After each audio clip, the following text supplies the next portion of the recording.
Before we introduce one specific topic of the syllabus, I want you to get familiar with the format in which we move up in the classes. Those are generally the 4 steps that we follow in the class. As I was mentioning in that workshop, the first half hour of every class we will be talking about some kind of new terms that would help you in understanding the discussions in the forthcoming classes.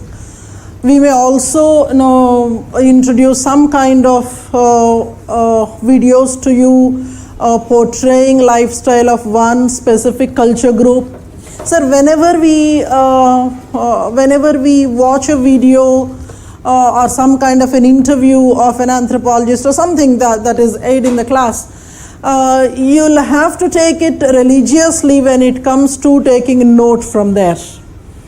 Once you take note by watching the video, listening to the interview, etc., we will have a small summary talk on that particular topic. So whatever we do in these kinds of bits and pieces of efforts, that is basically to help you understand the topic and own the syllabus, actually own the discipline. Because in order to establish that kind of a link with altogether a new discipline that you haven't come across so far, it requires an effort. So I strongly believe in particular ways through which we introduce the discipline to the student. So we would be starting with those half-an-hour exercises, and once we do a considerable amount of syllabus, we will also be picking up certain questions, some of them from the previous papers, and some we devise questions and try discussing. And then, of course, we will be having set syllabus for that day. We will be discussing them, and as and when possible necessary, we will be dictating stuff to you so that you note down things. What's your opinion on your own writing speed? Your own writing speed, you are happy with your own writing speed? Writing. How many words you write generally per minute? 100. Check that speed. That is also a very vital information you will have to build on. See to it that you write about 22 to 25 words per minute. Sensible words, meaningful words. That's the average one. You can try this back home, a trial of checking how many words you are writing. In the initial exercise, you can write whatever you feel like for a 5-minute, 10 minutes time, and then you can see per minute how many you are writing. In the class, when I'm dictating, I go at a moderate speed, so that you would be able to pick up your speed for the exam also. And then, of course, we would be suggesting you certain things, what to read, from where to read. Once you finish your registration process, once I get your email IDs, I will start sending you the soft copies to begin with. Even before you get the printed stuff, you will start getting the soft copies, so that you would start reading that particular stuff.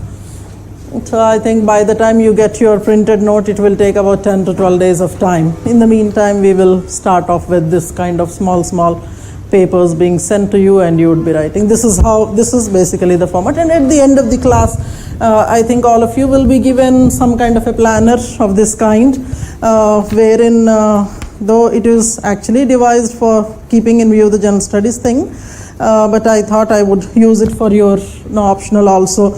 We enter the topic that we have studied on that particular date, and then the sources, so that on a day-to-day basis, you will keep a record of what you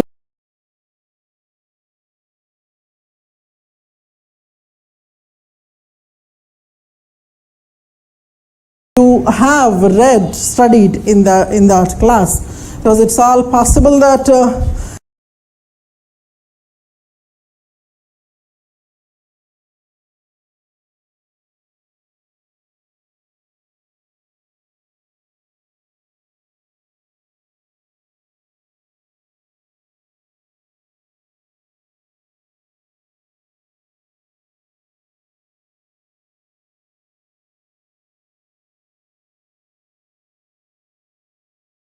After 24 hours, nothing remains here. Something that you physically write down will only. So let me take you to the class of the day. We are starting with that. Some of us have already seen the syllabus the other day. Anthropological thought.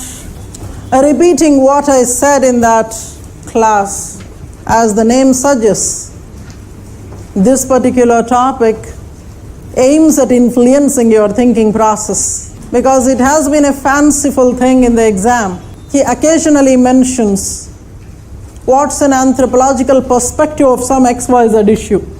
So it is a puzzling thing that maybe there is a special way of thinking which may be called an anthropological thinking. So even before you start jumping into the other topics in the syllabus, we do this so that you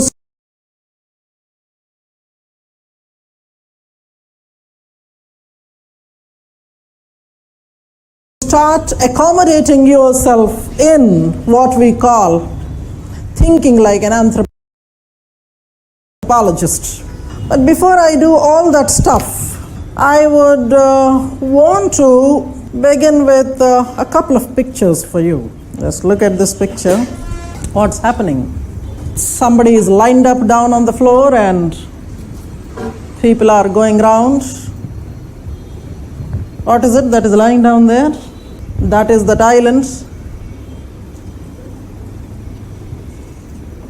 Pigs are being lined up, and so many onlookers there, as if they are trying to choose which one to jump on, or maybe which one will be gifted to them.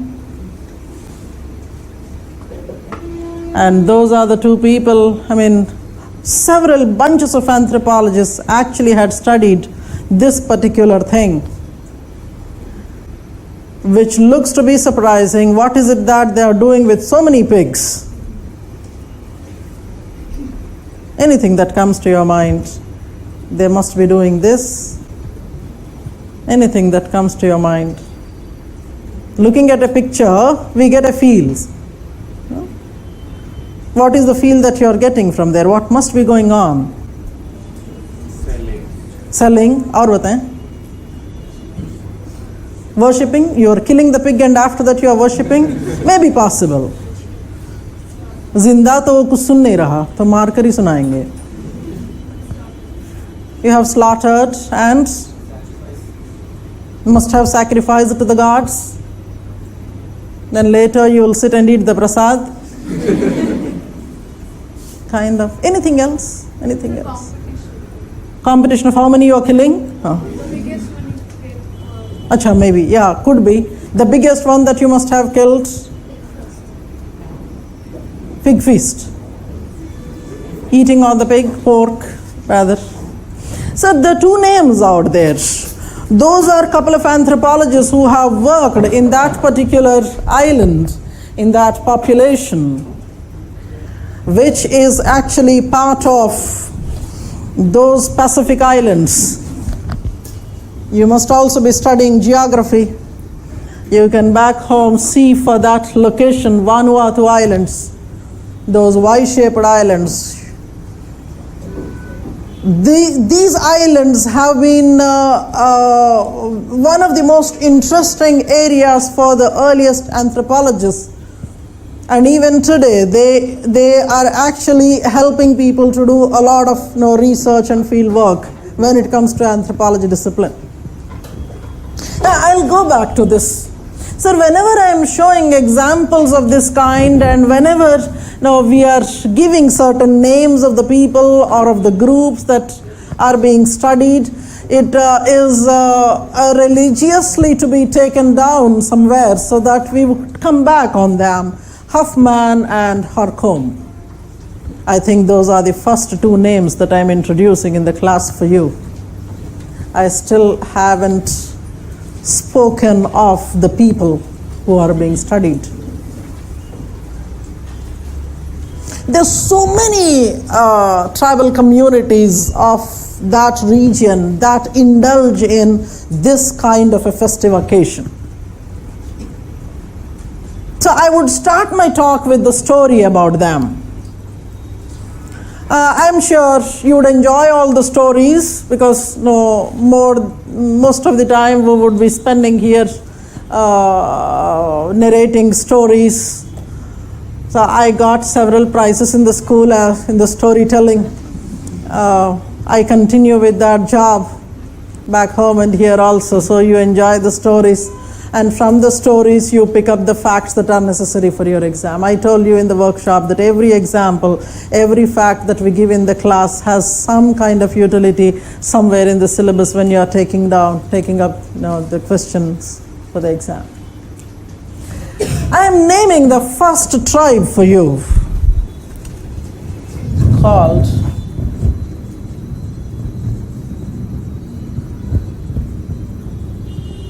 Sarah. Is it visible to the last? Is this size okay?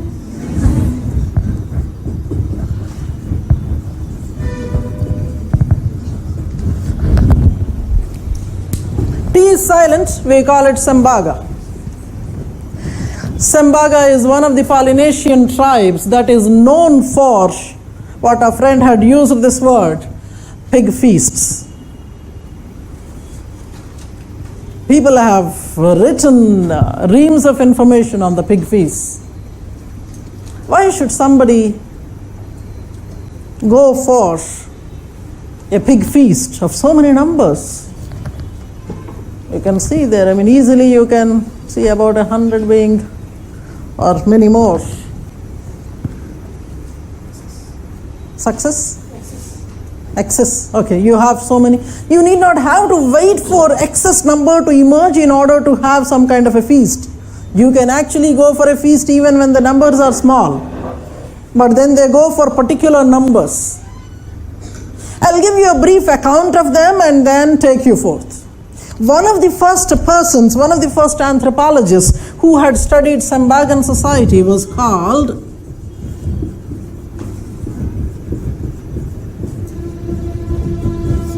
Roy Rappaport.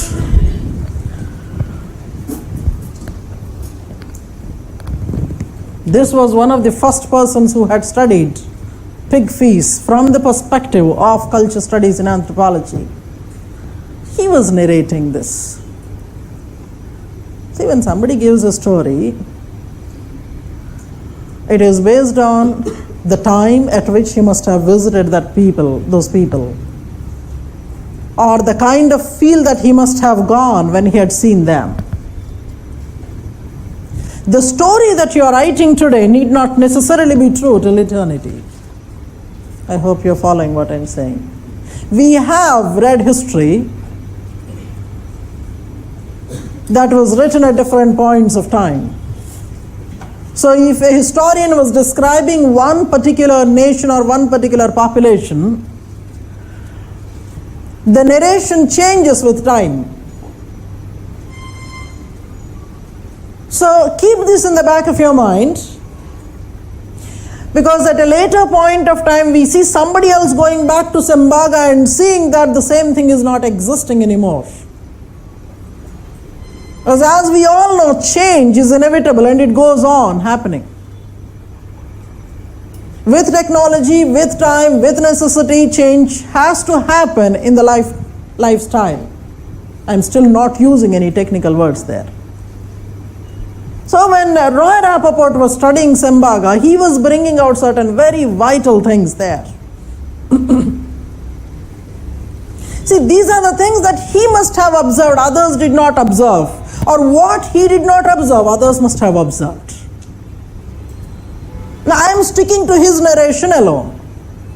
Sembaga is actually a pastoral society. Pastoral, you understand, right? They live on some kind of livestock. They are basically pig rearing population.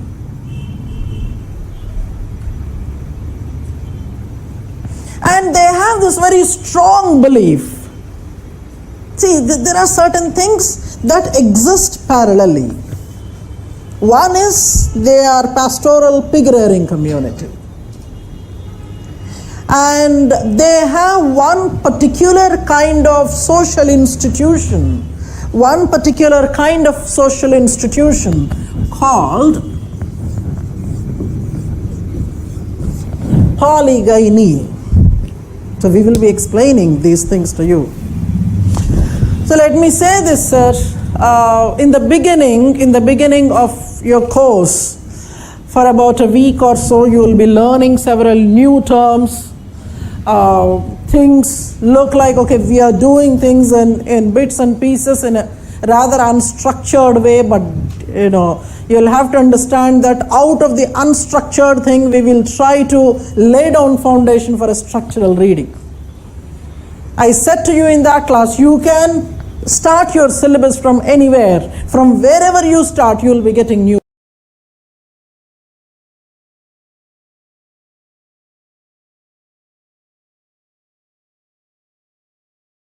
words. So it's like we are trying to introduce a vocabulary to you. Many times what, Hanji sir? Sir? Because of low light we can't see that. What are you writing? Where do you want me to write? Should I write on the right side or should I switch on the lights? Write on the screen. Okay, I was looking at something else, Okay, fine.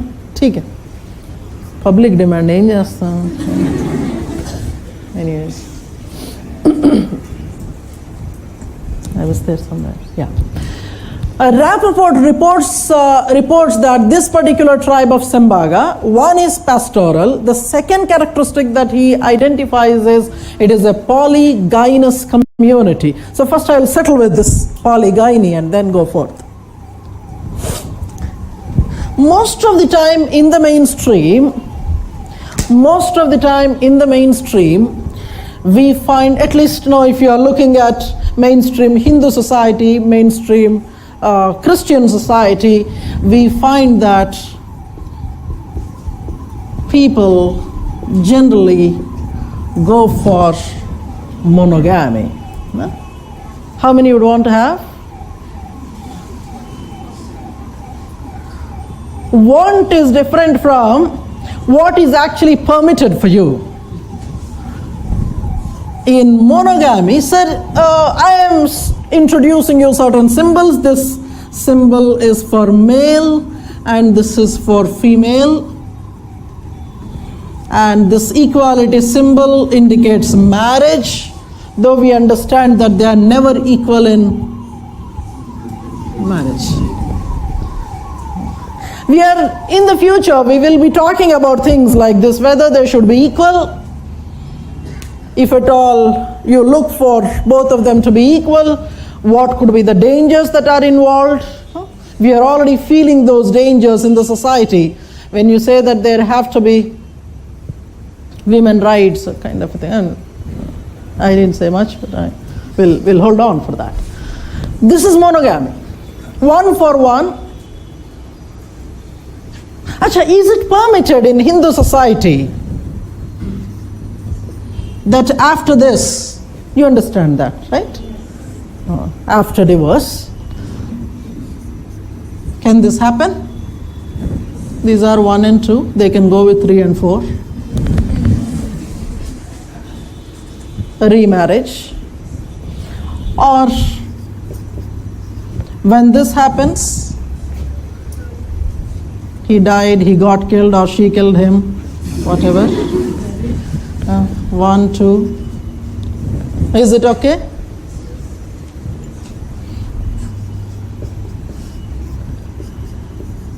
How many days will he bear with her?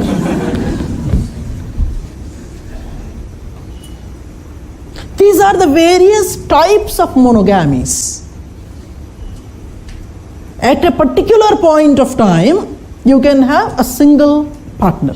So I want you to know this, that in this particular subject, it is very, very important to remember to memorize definitions.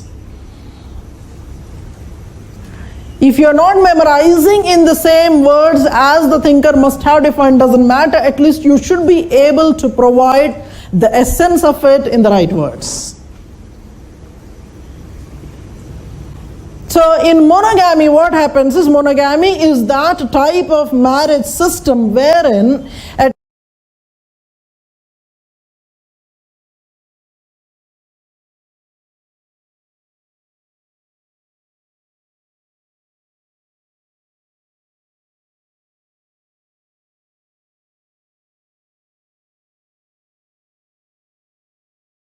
a single point of time, an individual would have one single partner.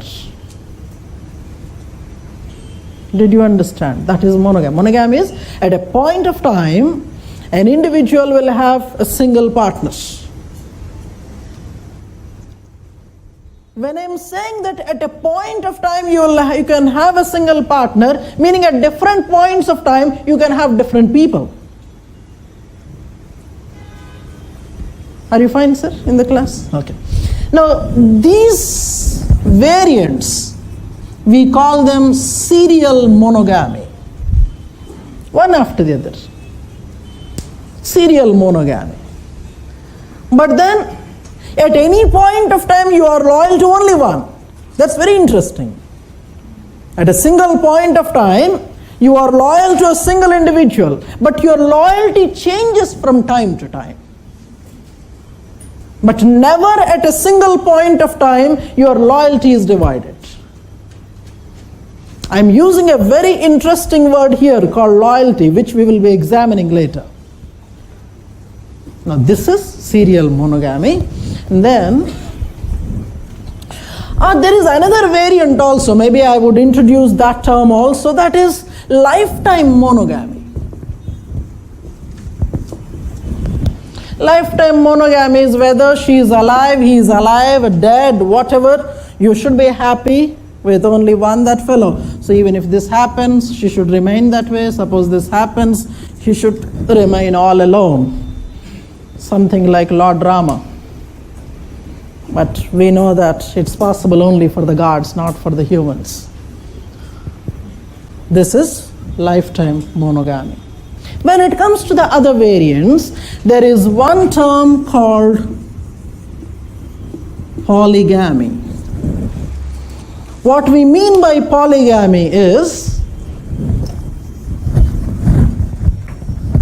an individual can have more than one partners simultaneously. An individual can have more than one partner simultaneously. I am not describing whether it is male having more or female having more. In polygamy, an individual can have more than one partner simultaneously. There can be different variants. I am only introducing two names here because I will have to address what he was talking about, Sembaga. One is polyandry, the other is called polygyny. Polyandry and polygyny. What we popularly see and at which cultural characteristic we are not really surprised is polygyny. It is that practice wherein a male can have more than one female partners simultaneously. So it is not one single female, but you have a series of them, a list of them. He is wedded to them simultaneously. It may be that all of them in a bunch are getting married to him, or maybe that one after the other he is marrying them. All those variants will come to you in the later classes, but here we are trying to understand the word polygyny. A male parallelly at the same time has more than one female partners. I am very clear in my definition. I am saying that more than one female partner. It may be possible that some of them, that may also be there, but I am not considering them as such right now. This is polygyny. Polyandry is where the female has more than one partners simultaneously. That is polyandry. Sir, at any point of time in the class you have a problem, you raise your hand. If you don't understand or you are getting bored, you want something else to be discussed, you are not really liking what we are speaking, we have several stories, no? Or maybe you are feeling sleepy, you raise your hand, I will do the necessary.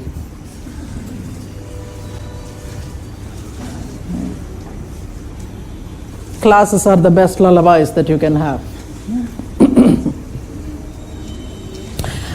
Is the difference clear, sir? Understand these words, polyandry and polygyny. Now I will go into further variants and then close the topic here. We'll go to the other one. Within polyandry there can be variants. Here also there can be variants. One could be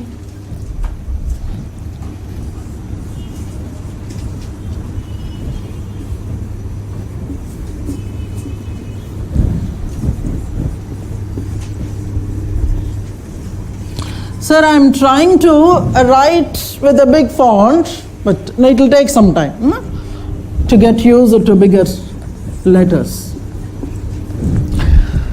Within polygyny, there can be sororal polygyny, it can be non-sororal polygyny.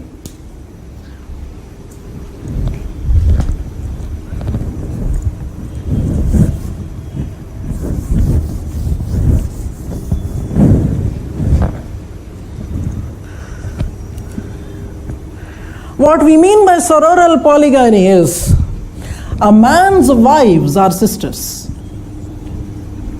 That is the definition. A man's wives are sisters. Those are the sisters. That is the symbol to indicate that they are siblings. Whether it is male sibling or female sibling, that is how. So if you have to mention that there is a brother and a sister, that's how you would mention. Those are the siblings.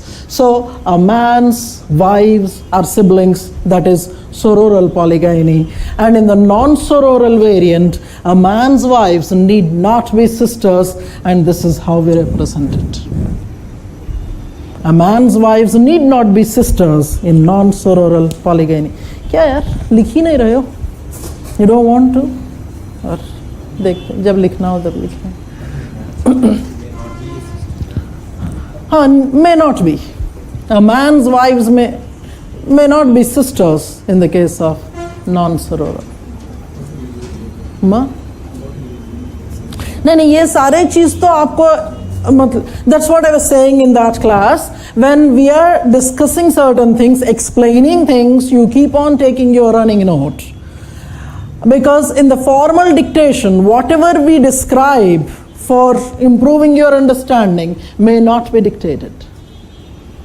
We would be answering especially one particular topic, and mind it, sir, in the first couple of classes there will not be a formal dictation. We'll be introducing several things. We are trying to bring you into the class physically, psychologically, no?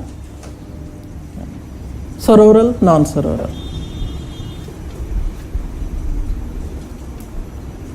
Now, coming to polyandry, there are several others there.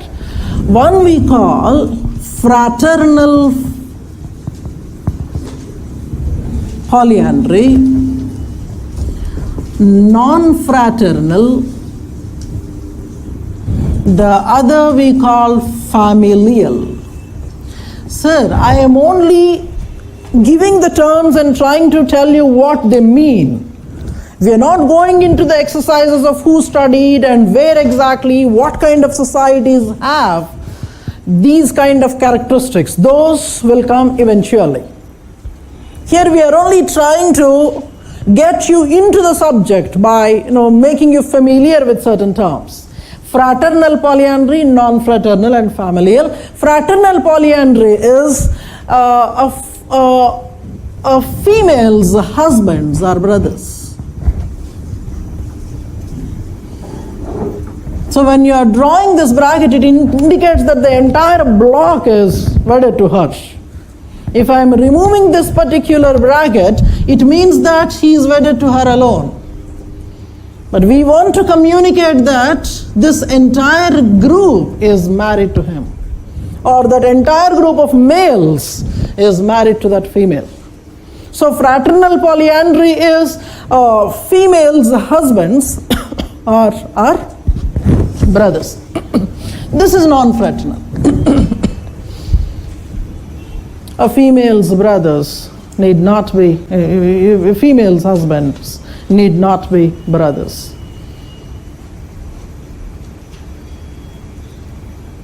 There is another one there, which is all the more interesting and confusing, amusing. I'll draw, you try to figure out what it is. Familial polyandry. This you understand, right? This is okay? Wife and husband, that is the son. So this indicates succession. Now, there's somebody here.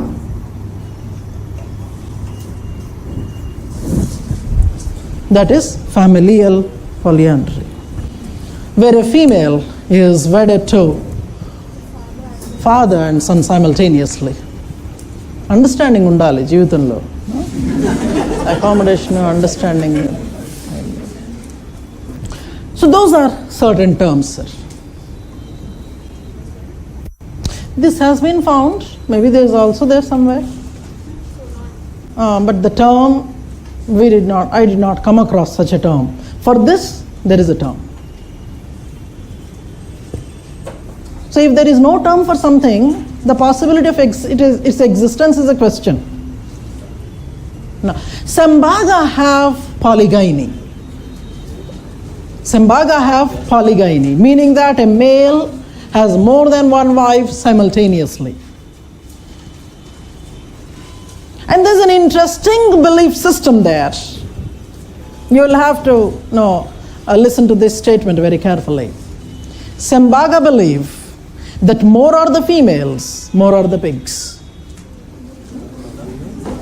More are the females that you have, more will be the pigs.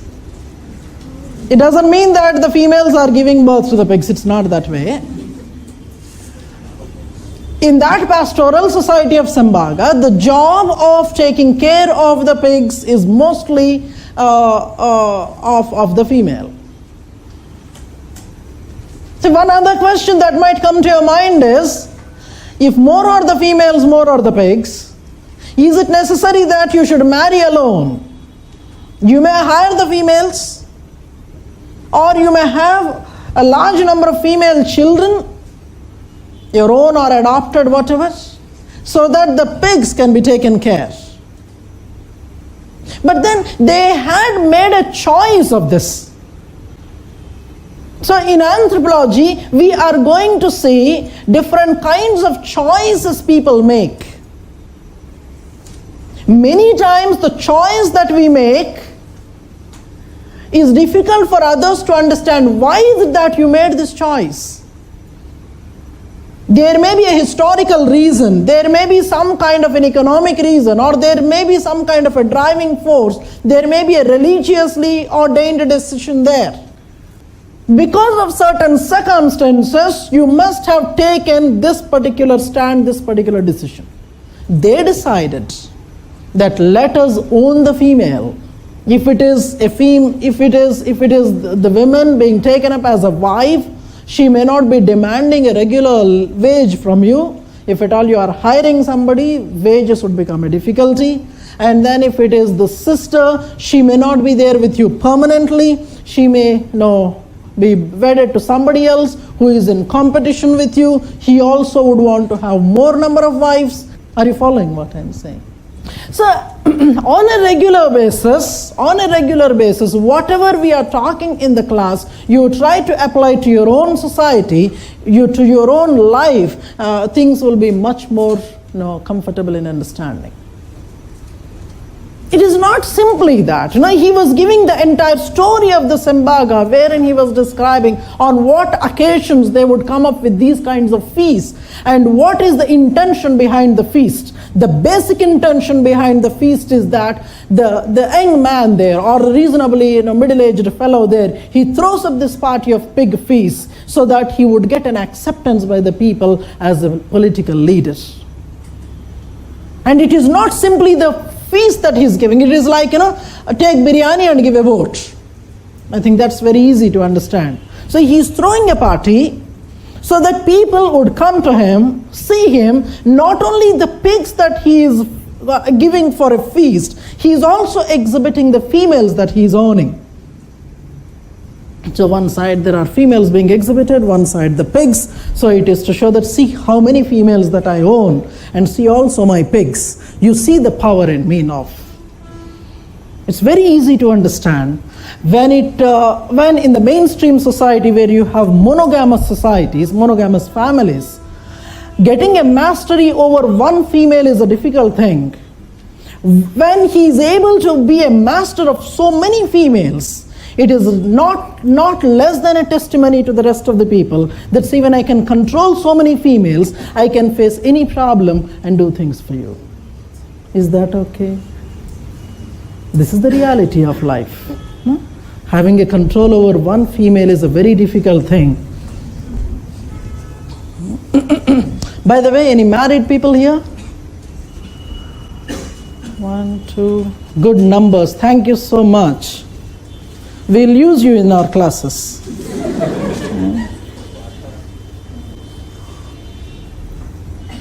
Now, that is the very first study, the name that I have introduced, Roy Rappaport, Sembagan Society.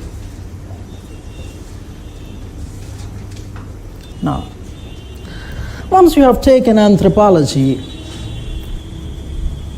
I have to talk a bit about, actually for this problem I don't write where I exhibit.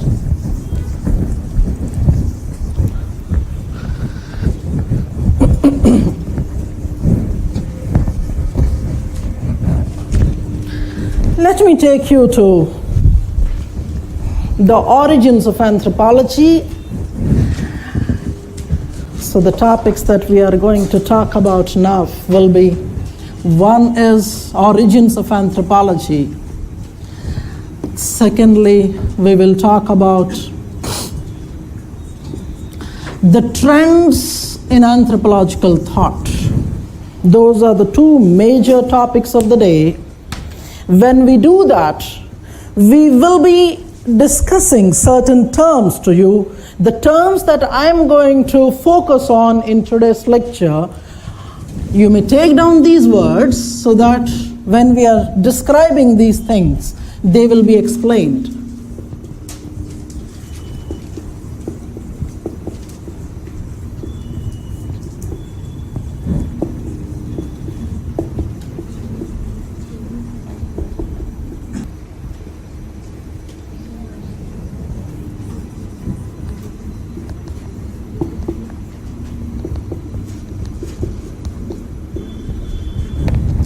Ethnology or ethnology, however you want to pronounce. Hanji sir, you're not, I'm not audible.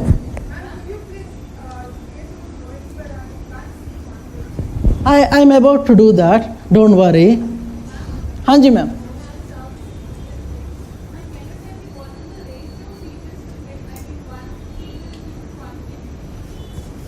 Once again ma'am. See, we will be examining the kind of reasons that prompt people to go for such kind of social institutions. One could be that there is a highly unequal numbers there. Maybe there are more of females and less number of males.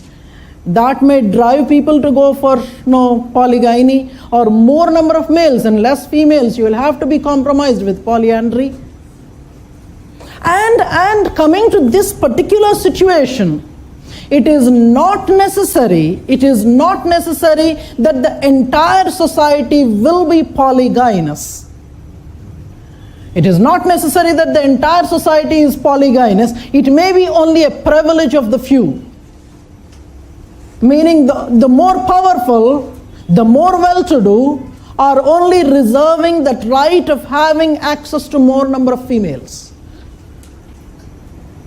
For example, if we look at the Hindu society largely is monogamous.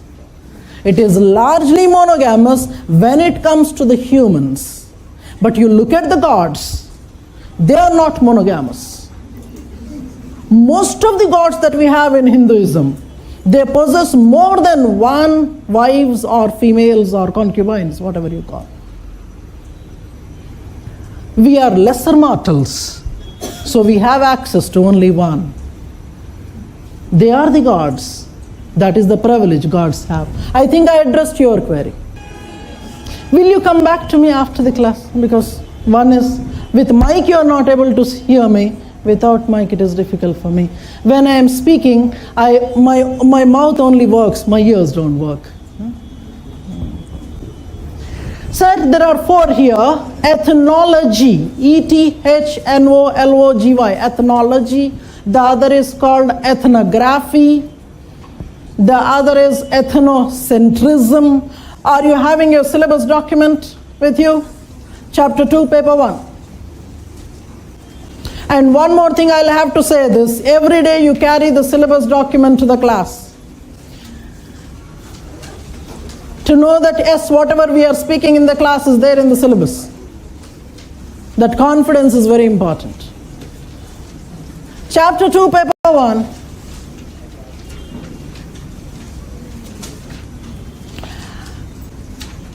Run through 2.1, 2.2.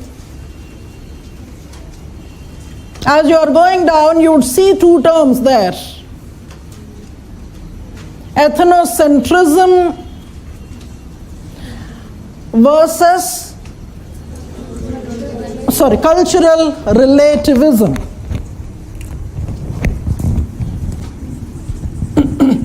Ethnocentrism versus cultural relativism. Now, so these are the four terms that we will be looking at in today's class.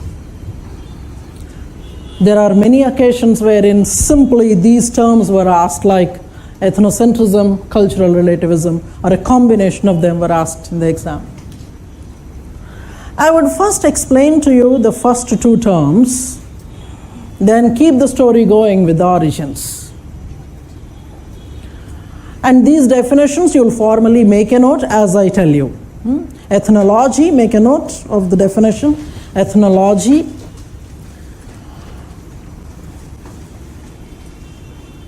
A detailed description of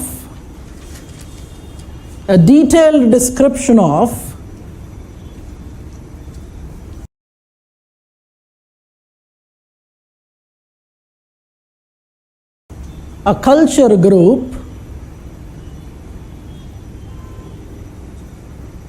primarily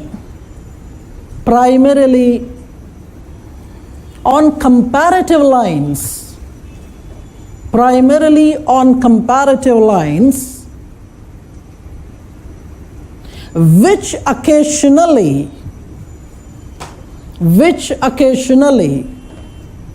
results in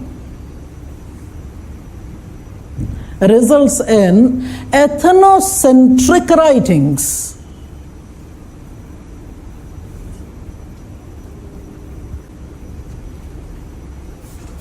Did you write the whole thing? Ethnology is comparative writing, a description about a culture group primarily with a comparative approach, and that might result in what is called ethnocentric writing. This must not have been clear to you, but still we will go ahead with writing, then we will explain. The second word there, ethnography.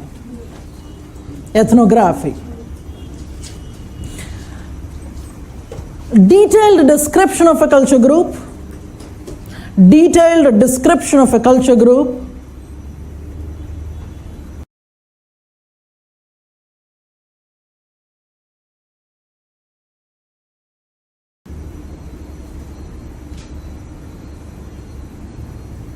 without comparison. Without comparison. Also take the third one. Fourth one I will reserve for the future. Ethnocentrism. Ethnocentrism.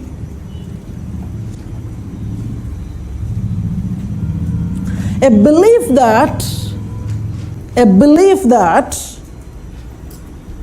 one's own culture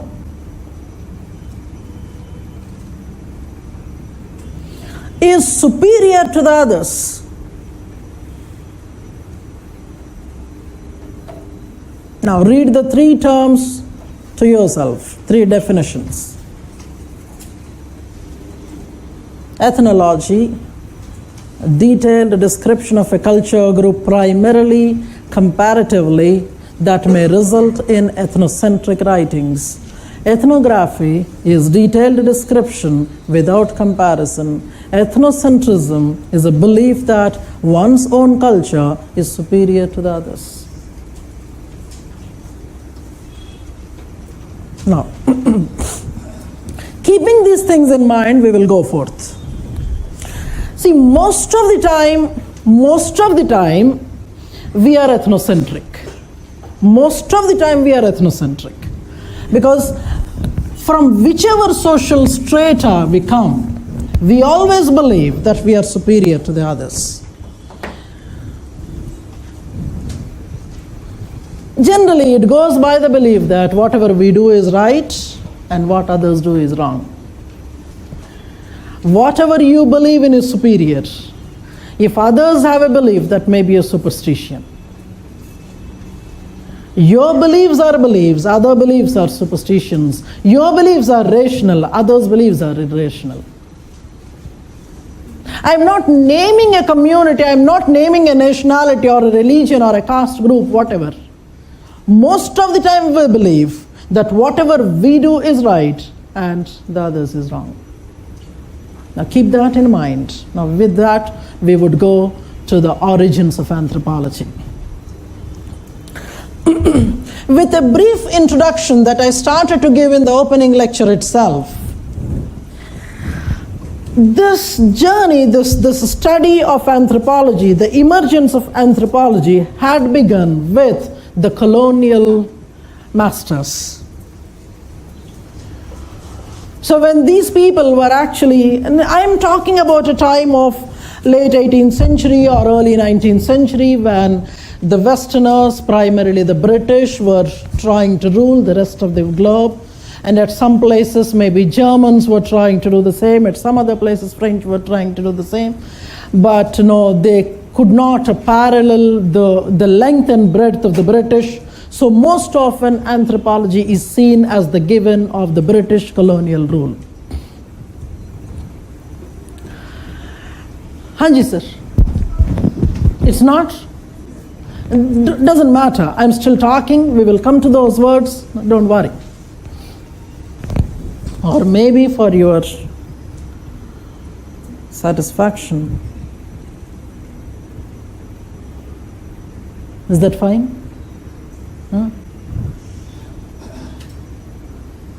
I have written two words there. Esoteric, E-S-O-T-E-R-I-C. The second one I've written there is arcane, A-R-C-A-N-E. We are about to discuss about that.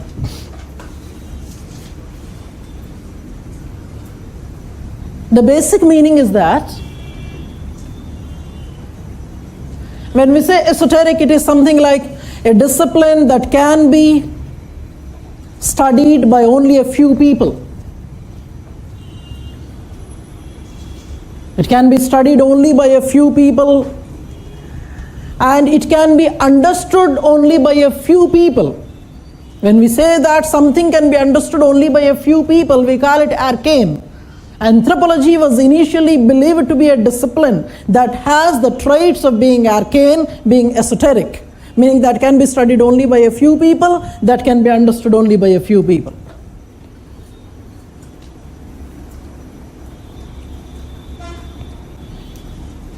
So this whole thing started with the colonial fellows who were trying to rule different parts of the world that did not have similar cultures. Many times they were shocked, they were surprised looking at the way people lived in the other side of the globe. From this curiosity emerged the need to understand them. See, what happens is that many times when we read history, I'm not trying to point at a weakness of the history writing, etc. As you grew, you must have come across these statements when you're studying history that, see, we are in this poor condition economically or whatever because of the colonial fellow, because he looted us, or because something damaging was done by them, and hence we are having this particular kind of economic or social or whatever conditions. Now, taking that as a statement, underlying statement, I'm trying to bring these things. When the colonial fellow was trying to rule the less known cultures, distant regions, isolated, underdeveloped, or eastern societies or southern societies, where he found that the cultures were really not simply different, but they were shocking. It is here that I would want to give the second significant name. So you can actually see per day how many newer names that you are coming across. And don't worry about memorizing. That's not your job. Making you remember things will be my job. Many times what happens is, when so many times we are repeating the things in the class, we are trying to make you recall in the class, automatically you'll remember, you'll learn anthropology unknowingly. Within a week's time, you start feeling like an anthropologist. So don't worry. My only request to you is just chill out, be happy, keep listening to whatever is being said in the class. If at all you feel like laughing at the stuff, you can laugh. Otherwise, you can simply keep listening to it, and things will naturally start going inside. They would get internalized in your body and mental physics. So don't worry much. But that is the kind of orientation that must have been given by some of the historical writings. See, this was the British fellow was like this, and hence we are like this. When they were looking at all these kinds of different cultures, from within the British community, there were certain scholars, certain administrators, certain researchers or travelers who started getting into this curiosity of knowing why these cultures are the way they were. And not all of them were antagonistic to the people whom they were ruling. Many times we saw people who were sympathetic to the native, or who wanted to live with the native, or some of them even got married to the native. We will also see some of the anthropologists who got married to the natives, not once but more than once. That luxury is there in India. Now here,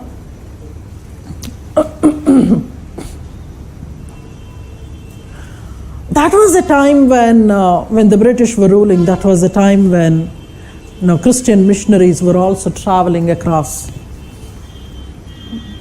And if at all you had read history properly, you should be able to recall that when the company rule was there, company did not want to interfere into the religion. So company did not want their missionaries to go and propagate religion.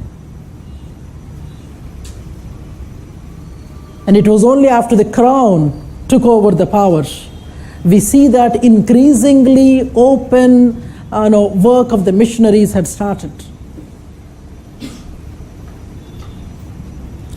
On this weekend, if possible, you try to watch this particular movie called Candle in the Dark. or a short movie, Candle in the Dark, the story of the first missionary, the first ever missionary to India. When he had arrived, the kind of social circumstances that were existing, how he was fighting his own British regime. Against the will of the company rule, he was trying to propagate religion. And that movie also tells you how it was possible for certain remote corners of India to become literates. How religion was actually used as a tool to promote literacy. So religion has got its own uses. It is not simply a binding force between the gods and the humans. Sometimes religion can also do certain social wonders, such as bringing literacy. Watch this movie, you'll really appreciate the kind of work that man was doing against his own people. Now, so at the time when I'm speaking about the origins, there was nothing like a discipline of anthropology when the British were trying to rule and understand different cultures. But it is from those initiatives of trying to understand the cultures, a small discipline started called culturology. This was called study of cultures. And over a period of time, people started getting enthusiastic about different things, about different cultures. And slowly, when the content increased, this particular term of anthropology actually originated. But then, initially, the discipline was seen as a subject that can be understood only by a few people, that can be perceived only by a few people. But then, slowly, things started to change. This is a very interesting thing. We see that across decades, things changed so much, technology changed so much. I think, this particular population that is existing today, you must have seen telephones that were really big, or you must have seen the arrival of the cellular phones, or you must have seen the shrinking size of the cellular phone, increasing technological wonders, increasing the travels. At a point of time when, crossing the ocean was a difficult thing, and now you're able to fly. So I think these generations have seen these wonders happening. We see that the distances are shrinking. People are moving from one continent to the other on a regular basis. There are no prejudices against crossing the oceans. When this is happening, various necessities have actually emerged. It is seen that initially there was more of a movement from the developed countries to the developing ones, and slowly other things caught up. For example, when the developed world was traveling to the developing, it may be for political rule to begin with, or it may be something like today we have this cultural tourism, or it may be for expansion of one's own businesses. So the purpose of movement varies. When it comes to developing to develop, maybe as a labor force, or maybe for educational purposes. But then there was more of a movement from the developed to the developing initially. But later the other one led to en masse movement of the entire communities, families to the developed world. Of course, occasionally certain stumbling blocks come up.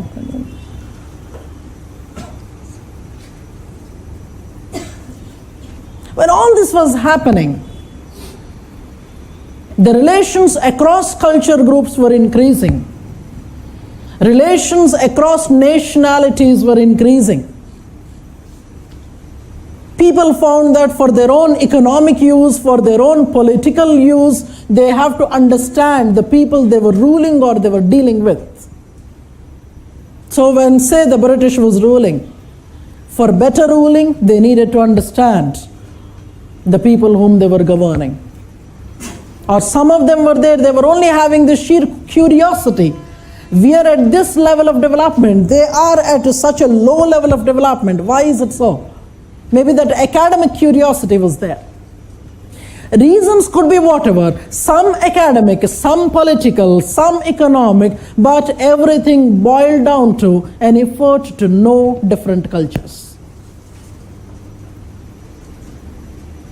Sometimes what was happening was that, especially in the technological era, suddenly we realized that we lost our identity.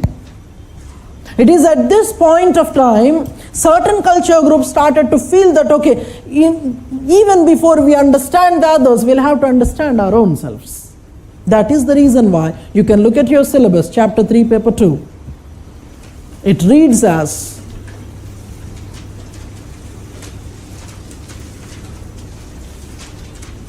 the structure of Indian social system. You actually are here learning what our own culture is. It's something like this. When you actually have to fight out your case against the others, maybe the other cultures, other peoples, you should have a substantial information, substantial understanding about our own selves. So here you understand that anthropology is doing two things for you. One is it is trying to tell you what your own culture is. Secondly, it is trying to tell us how you will have to look at the others. Now, when this whole thing was happening, there is a particular way in which anthropology as a theoretical discipline had emerged. Now, we will first have a look at the syllabus and then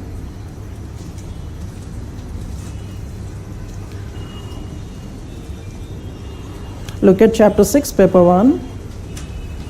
There are some words there.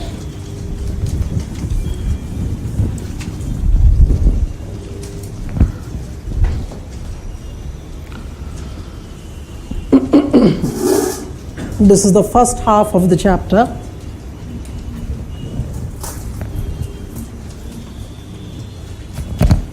Let me caution you that the initial few days, about a week or so, about 4 or 5 days at least, you'll definitely have the discomfort because you're learning something that is new. But then any relationship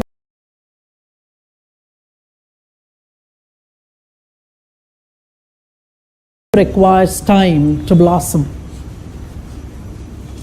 It's like a new marriage you are into. There'll be ups and downs. There are things that you don't understand about her. She doesn't understand certain things about you, but then you'll have to see to it that you try to bridge the gap. So don't worry, this marriage will be a happy marriage between you and the discipline. And finally it will blossom and it will give you the result in the form of the marks that you want. That is the first part of your syllabus. I'm reading out for establishing that contact between the words and yourself. Evolutionism.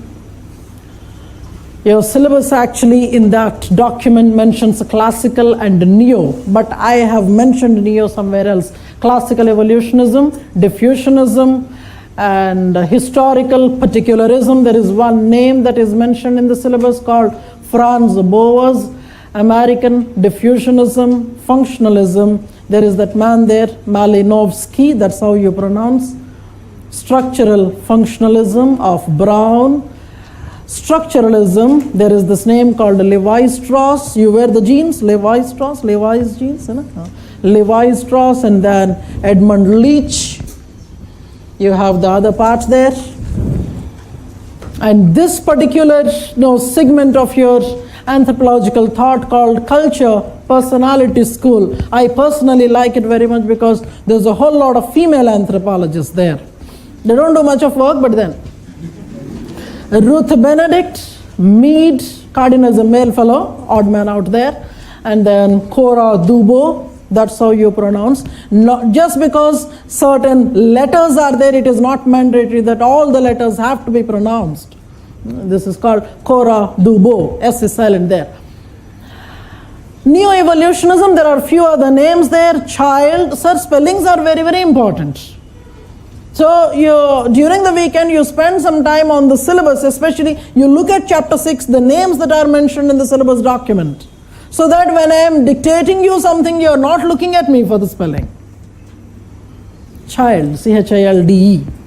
Edmund White, Julian Stewart. This is called Salins.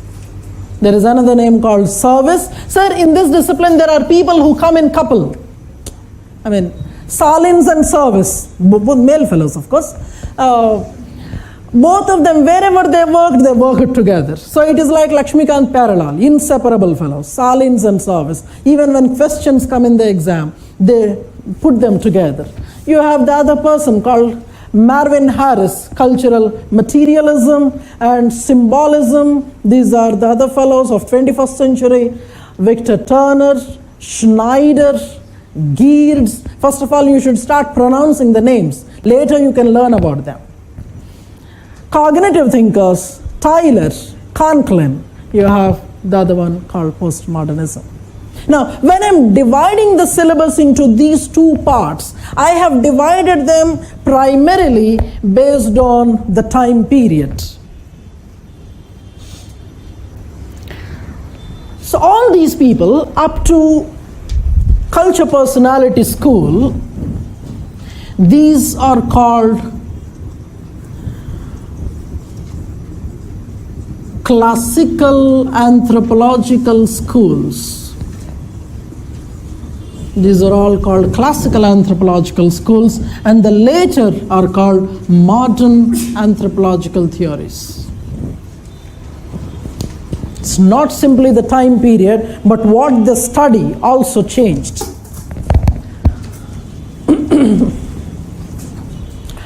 Here we are seeing up to structuralism. These are called classical anthropological schools, and the later are called modern anthropological schools.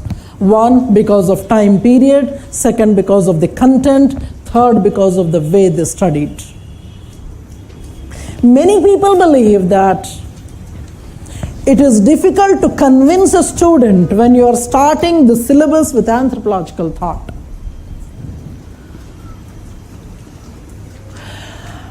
Because through this chapter, we will have to see to it that the student thinks the way the thinker must have thought. Many times it is difficult for us to understand our own thought. We are talking about trying to understand somebody who is far from you, not simply in time, but in space, in nationality. But then the silver lining there is, all those people were actually trying to understand your own culture group. The blessing that we have is, we fall in the southern hemisphere. We come from Asia. We come from non-Western. Non-Western is the focal point of anthropological studies. They used to travel all the way to India and several other countries here like Indonesia, China, or Philippines, or Java. They used to come all the way, or Africa, in order to study the so-called less evolved cultures. Now, forget about what is there on the board. We'll talk something else for some time. I don't want to see gloomy faces.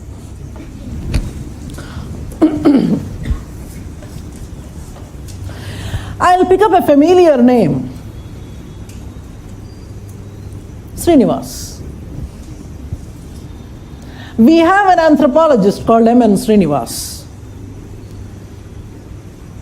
M.N. Srinivas, as the name suggests, an Indian anthropologist. And if you look at this particular list of thinkers there, second from the bottom, R.C. Brown is called Radcliffe Brown. You must have heard of Radcliffe Line. That is that fellow, R.C. Brown. Srinivas actually studied under R.C. Brown in Oxford.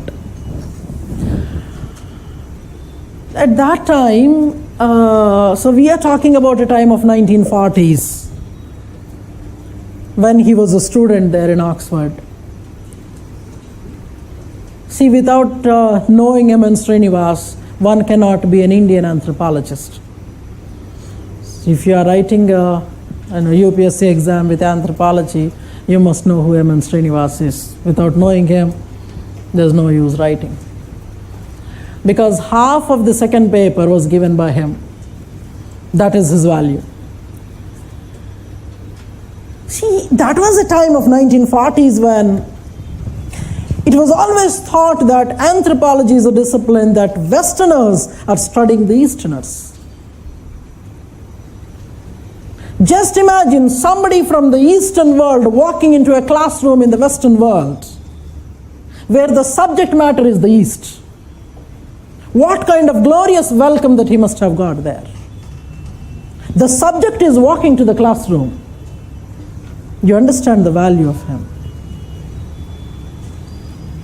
And a person who was well versed with India, who lived in India, who knew the nitty-gritties of India, he was walking into a classroom where his society was the subject matter. So Brown was actually tutoring Srinivas about anthropology. Srinivas had his own problems, health issues, etc., etc. He could not go to some kind of remote African island, African country to do a study. Then Brown tells M.N. Srinivas that, see, you are the subject matter. You need not have to roam here and there. Go back to your own village. You study your own village. You write theses on your own village. That was the time when the definition of anthropology was changed from anthropology being a study of the other societies to anthropology a study of our own society. Okay? That is the reason why half of the time we will be trying to understand our own culture. Acha, did you read any of your religious scriptures? Hindu religious scriptures? Any Hindu religious scripture that you have studied? Or any Hindu religious scripture you have at home, though you never touched it? Bhagavad Gita. Your grandfather must have bought it and he left it for you. You have put it in the world bookshelf which you never open. Sometime, if at all you could take out some time, open such books that are already being eaten up by the termites. Take out, see what your scripture actually says. Actually, I love teaching theology, but somehow I'm teaching anthropology. So most of my classes will be something like religious discourses. And I love that early morning sessions on the television where white-clad women keep on saying religious things. No wonder one day you'll see me there talking about various religions. Then you'll say that, see, anthropology has other prospects also. You can be a theologist and you can whatever. Now, I have used one Indian anthropologist name that is called M.N. Srinivas. Today, if you go out and talk to somebody who is already studying sociology, if you use this name M.N. Srinivas, they claim him. They say that M.N. Srinivas is a sociologist, but you say that no, ma'am has said that he's an anthropologist. He's a via media. Originally, he was a sociologist. We started calling him social anthropologist. For our own benefit, we changed the labels of people. Till people got noble, we don't recognize them. Once we got a noble, we call them an Indian. It's something like that. We never recognized M.N. Srinivas till he was recognized as a sociologist. Then we started calling him social anthropologist. So you see that combination of thinkers will be there. We are also going to use names like Sigmund Freud in anthropology. Though he is not an anthropologist, we will be using him left, right, and center wherever we need him. Now, this is the classical anthropology. You have the other people here, a good lot of females. So it's something like this. When we are moving from classical to modern, there are certain things that were happening.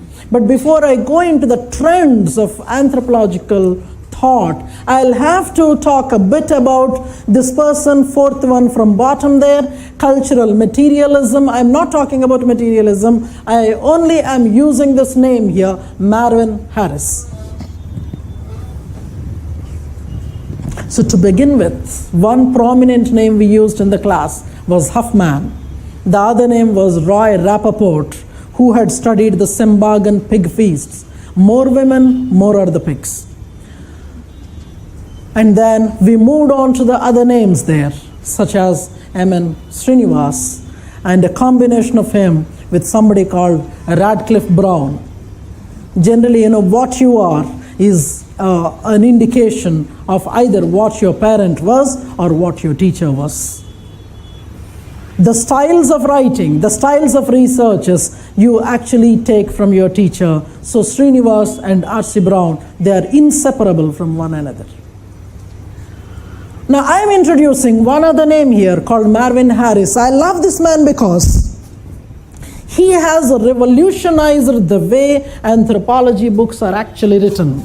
So what we are going to do in the classes is, from time to time, we would be exhibiting certain textbooks so that you understand that, okay, these people really existed, not that we are talking about people who did not exist. Harris' specialization was India, actually.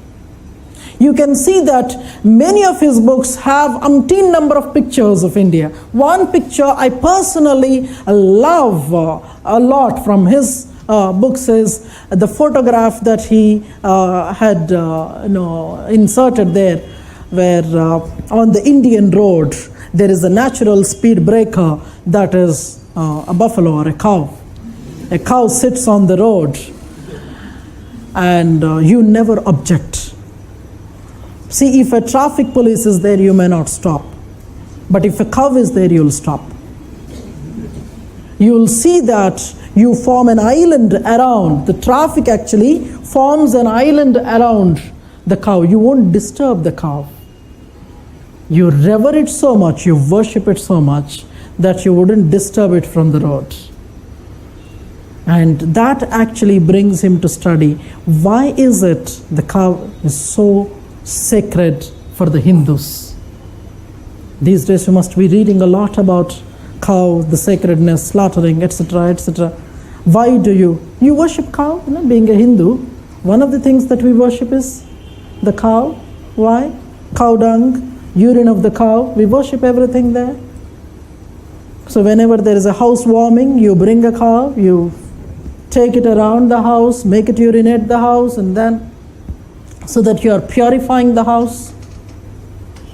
Why is cow so sacred for us? You go to temples, you remember God, you believe in Him, occasionally also, no? Okay. Anyways, why is cow sacred for the Hindus? Not for you, but for the Hindus. Sir? Every god is in cow. Every god has emerged from the cow. Originally seen as Kamdhenu. Kamdhenu is the wish-fulfilling cow that is owned by whom? Vasishtha, but finally existing with whom? Shivana. ఆయన ఎక్కడి నుంచి వచ్చాడు మధ్యలో? ఆయన దగ్గర ఉంది నంది కదా, not the female version. Poor thing. Shiva has the male variant. The female version is with Indra. Very shrewd fellow, intelligent fellow, Aryan fellow. That actually belonged to this humble Brahmin was taken away by him. You must be knowing those stories, right? All those are mythological stories. Cow is the incarnation of Kamdhenu on the earth, the wish-fulfilling cow that is there in the Swarga. What is there in the Swarga? You know Swarga? Swarga, heaven and hell. What is there in the heaven? Indra is there, Kamdhenu is there, and we'll come to that. We are going to describe heaven and hell for you, so that you come to a conclusion on what has to be done, what should not be done in order to go either to heaven or to the hell. We are also going to talk about the mythological stories. What is a myth?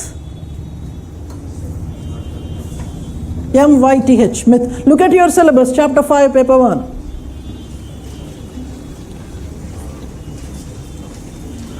Chapter 5, paper 1. You find this word there? Myth. Anybody? Simple English meaning. Haji sir. Something that cannot be factually proven. Something that is unreal. So write the definition of myth.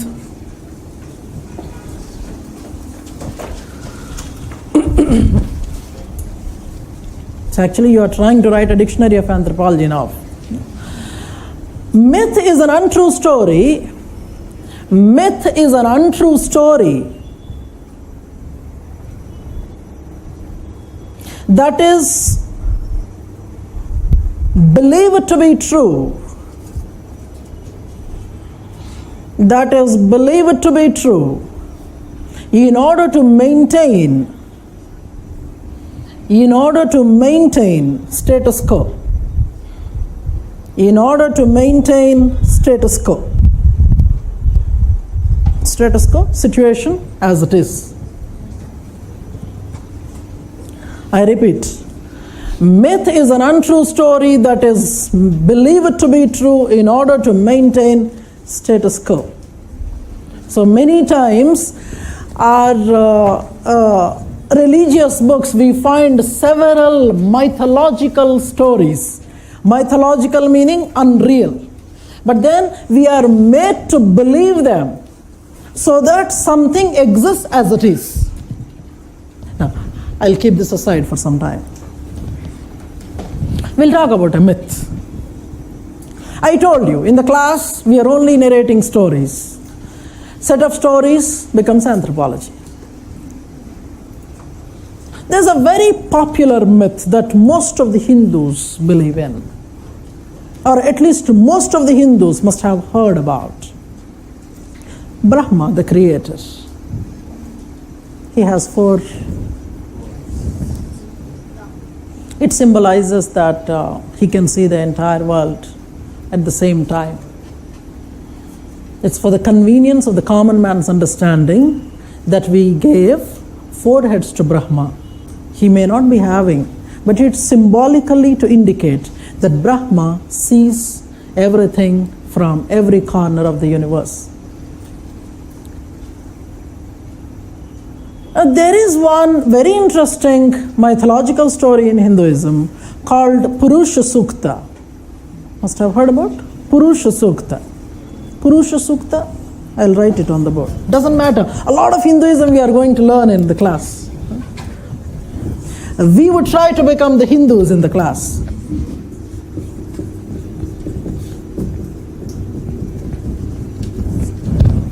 Purusha Sukta is actually a part of Rig Veda. Rig Veda, 10th mandala.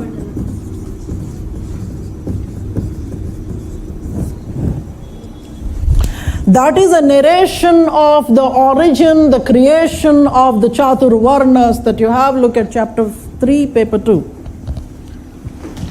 Chapter 3, paper 2. In the first line itself, you find this word, Varnashrama.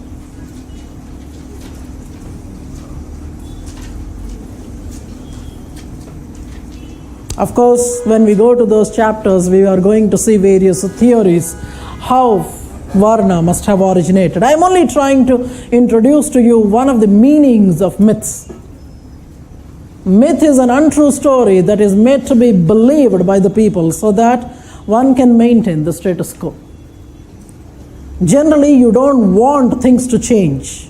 When you don't want things to change, you will have to bring in something related to supernatural so that people will not question. In the Hindu society, we have one of these stratifications called Varna stratification. And it is believed that the 4 Varnas, the Chatur Varnas, have originated from the body of the Supreme Brahma. Must have heard of this. One fine day when Brahma was sitting, all these things were created. From the face came the Brahmanas, and from the shoulders came the Kshatriyas. From the thighs originated Vaishyas, and the feet came the Shudras. And the people who are not there from all the 4, they are untouchables. The Panchamas. Now, you cannot go back in time and establish that at so and so point of time back in history, Brahma was sitting at such and such place and was giving rise to these 4 Varnas. That's where our friend was saying, factually you cannot prove. The truth cannot be proved, but then we are made to believe so that this stratification continues to exist. The moment you question the mythological story, you are challenging the stratification that was created by those stories. That is the danger. Many times in the childhood, I don't know what kind of upbringing you had, but then most of the homes we see that you're not supposed to question. You're not supposed to question. Accept the things as are said to you. Do the things as were ordered. The moment you start questioning this, the entire fabric of the society is actually to move and change.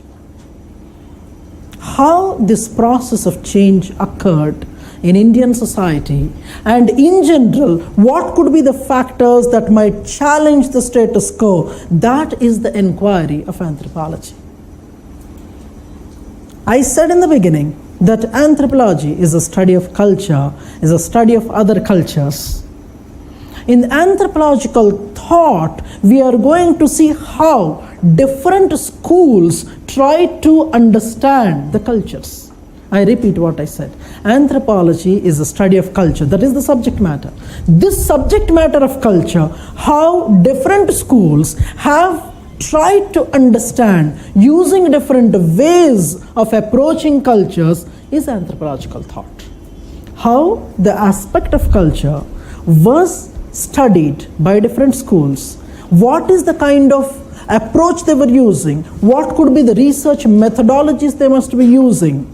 So using different tools, how different schools were trying to study culture is anthropological thought. Am I clear to you? So they were trying to give certain theories. Through these theories, they were trying to tell us, see, this is what is culture. Is that clear? Is that clear? I repeat what I said. The discipline of anthropology has the subject matter. The subject is culture. Whether your culture, their culture, whatever. Or in simple terms, it is the study of peoples. Our own society, our own peoples are the other peoples. When you are studying the people, the culture, what kind of approach you are using, there can be a series of different kinds of approaches. All these approaches put together becomes anthropological thought. What a researcher is thinking about the culture is anthropological thought. Am I clear to you? In the process, what happens is, See, when you're now sitting in the 21st century and trying to comment on how a thinker in the 18th century or early 19th century must have written, you'll have to understand that there's so much of time gap, technology gap, understanding gap. So when he was writing, if you're reading it now, it looks to be very irrational, unscientific. But then you will have to understand what he is saying in his cultural, technological setting. Now, what happened was that I'm trying to come to the trends of anthropological thought. Earliest anthropologists, mostly the British, they tried to understand cultures mostly by reading what people must have written during their journeys. They themselves are not going. See, suppose I belong to an 18th century or early 19th century anthropology discipline. I was not traveling, but I was trying to get information right into my office, into my library, from the people who must be traveling. Maybe an officer was posted somewhere. There is a very important name when I say that officer posted somewhere. There was somebody called J.P. Mills. J.P. Mills, an administrator, an anthropologist who was posted in the Naga district that was in the 1930s and 1940s. J.P. Mills, a person who produced a very interesting anthropological account of the tribes of the Naga region. Before he actually wrote books on the Nagas, people within India itself did not know that there are so many tribes within the Nagas. We did not know that Naga is only the name of a region. There are so many Naga communities there. Like, some of the names on which he was writing, there was something called Angami Naga, there was something called Aonaga. So many variants were there. These are the two popular books of J.P. Mills, Angami Nagas, Aonagas. There is one more essay that he had written called the Lota Naga, Lota. So it's like somebody who had seen on the field so many variants he was able to bring to the notice of the rest of the people. But then see, in the earliest times, anthropologists were not moving out. They were sitting in their libraries, trying to get information from the people who were traveling. Or maybe they were sending their students. Students are the vulnerable lot. So students, they were sending to the places across the world, asking them to get an account of there. Or travelers were there, Christian missionaries were there. So such kind of studies produced by the travelers, these people were depending on them. They were not visiting the fields, but they were, that's where I'm using one word here called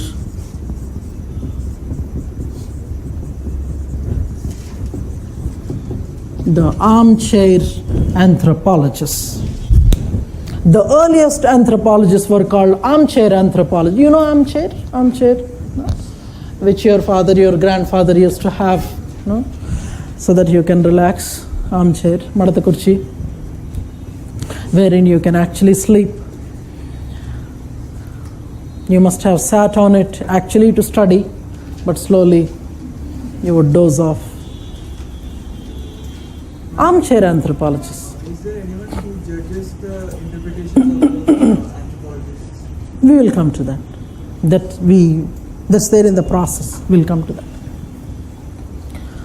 So the earliest people were actually writing without visiting, nicknamed as armchair anthropologists. So you can say that you can actually know the authenticity of what they are writing.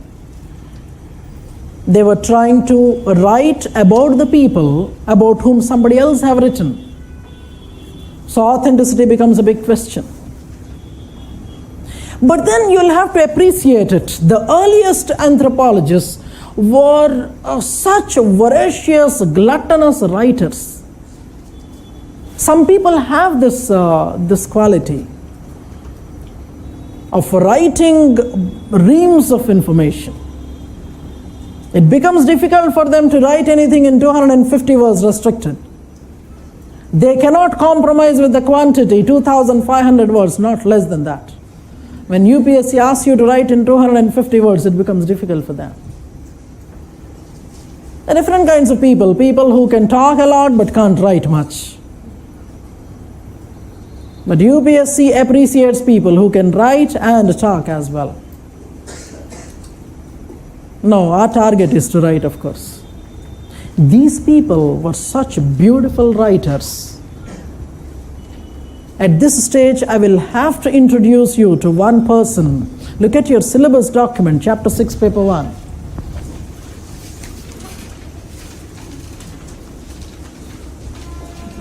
Classical anthropologist there. Classical evolutionism. What is the description given there? In the classical evolutionism, what are the names incorporated? Tyler, Morgan, and Fraser. I love among all the person called Fraser. You can see there, Tyler, Fraser, the British fellows, Morgan, the American fellow. There are several other names that I have incorporated here, though your syllabus is not mentioning them. I would want to have a word about Fraser, but before that, maybe you can scribble somewhere the nationalities of these people, though I haven't started your syllabus, but then. Only 3 names are given in your syllabus. Tyler, Fraser, and Morgan. There are other people, Maine, Bachofen, and Bastian. They are not abuses, they are names.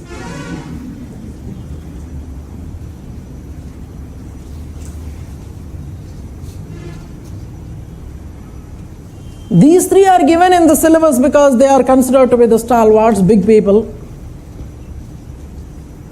When they say big people, meaning that they wrote big books, voluminous, must have done something very remarkable. So the discipline was at a stage when quantity matters, not quality. Initially it is like that.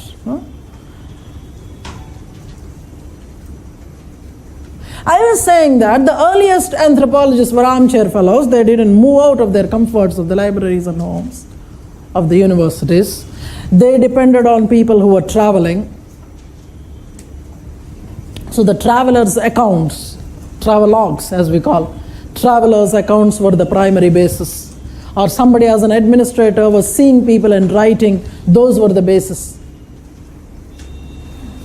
All this work of going to the people, studying them, if at all you are going to the people and studying them, any tribe that comes to your mind right now, randomly? Gond, okay. So if somebody wants to write on the Gond, there can be several approaches. One approach could be you can sit in the library, read all the books that were written on the Gond and write a summary. And you can present your paper. Most of the anthropological work, especially in India these days, is that way. So somebody commented anthropology had died out. But of course there are universities. You must have heard of this Northeast Hill University, Nehu, continuing to do the remarkable work there. Now, suppose you want to write about Gond from the library, that is one approach. Or you can actually visit the field, you can visit them on the field and write about them. This particular thing is called field work. You go to the field and study the culture group. Look at chapter 8, paper 1.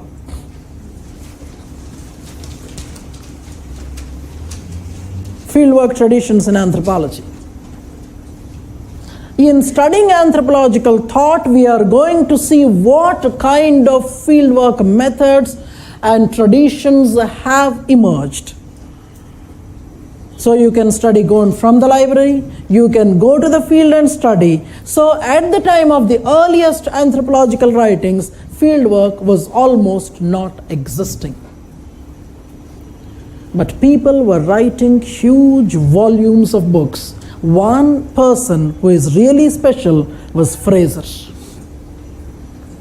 Remember this man for his very remarkable book by name,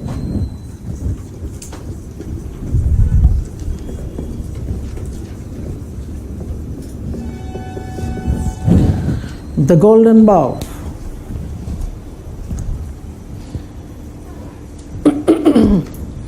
Golden Bough was written by Fraser. It is not one book, but a series of 12 volumes. Many times we find it difficult to write one essay of 500 words.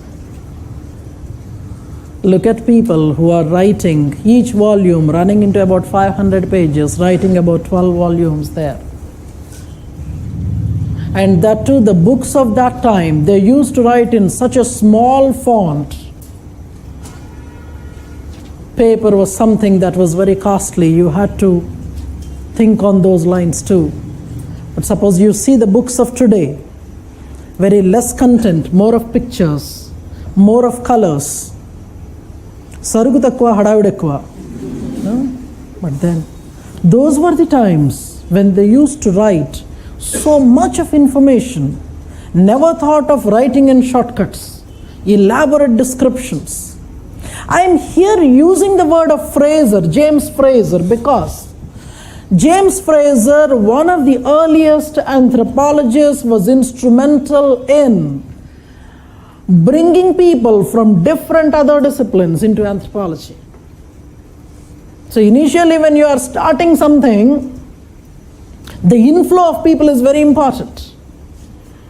When the discipline is in the initial stages, what you need is the manpower to support it. Fraser, who was he has written tens of books, I must say. Out of tens of books, Golden Bough was one that had 12 volumes. To write these 12 volumes, he took about 10 years. While he was writing Golden Bough, parallelly he was writing several other books also. It was like oka pedda cinema teestunanu Bahubali, chinna chinna pakkana ala veltu unnai. Several small movies here and one big one. And this Golden Bough was written about so many tribes from across the world, because Fraser was one of the first anthropologists who started going to the field.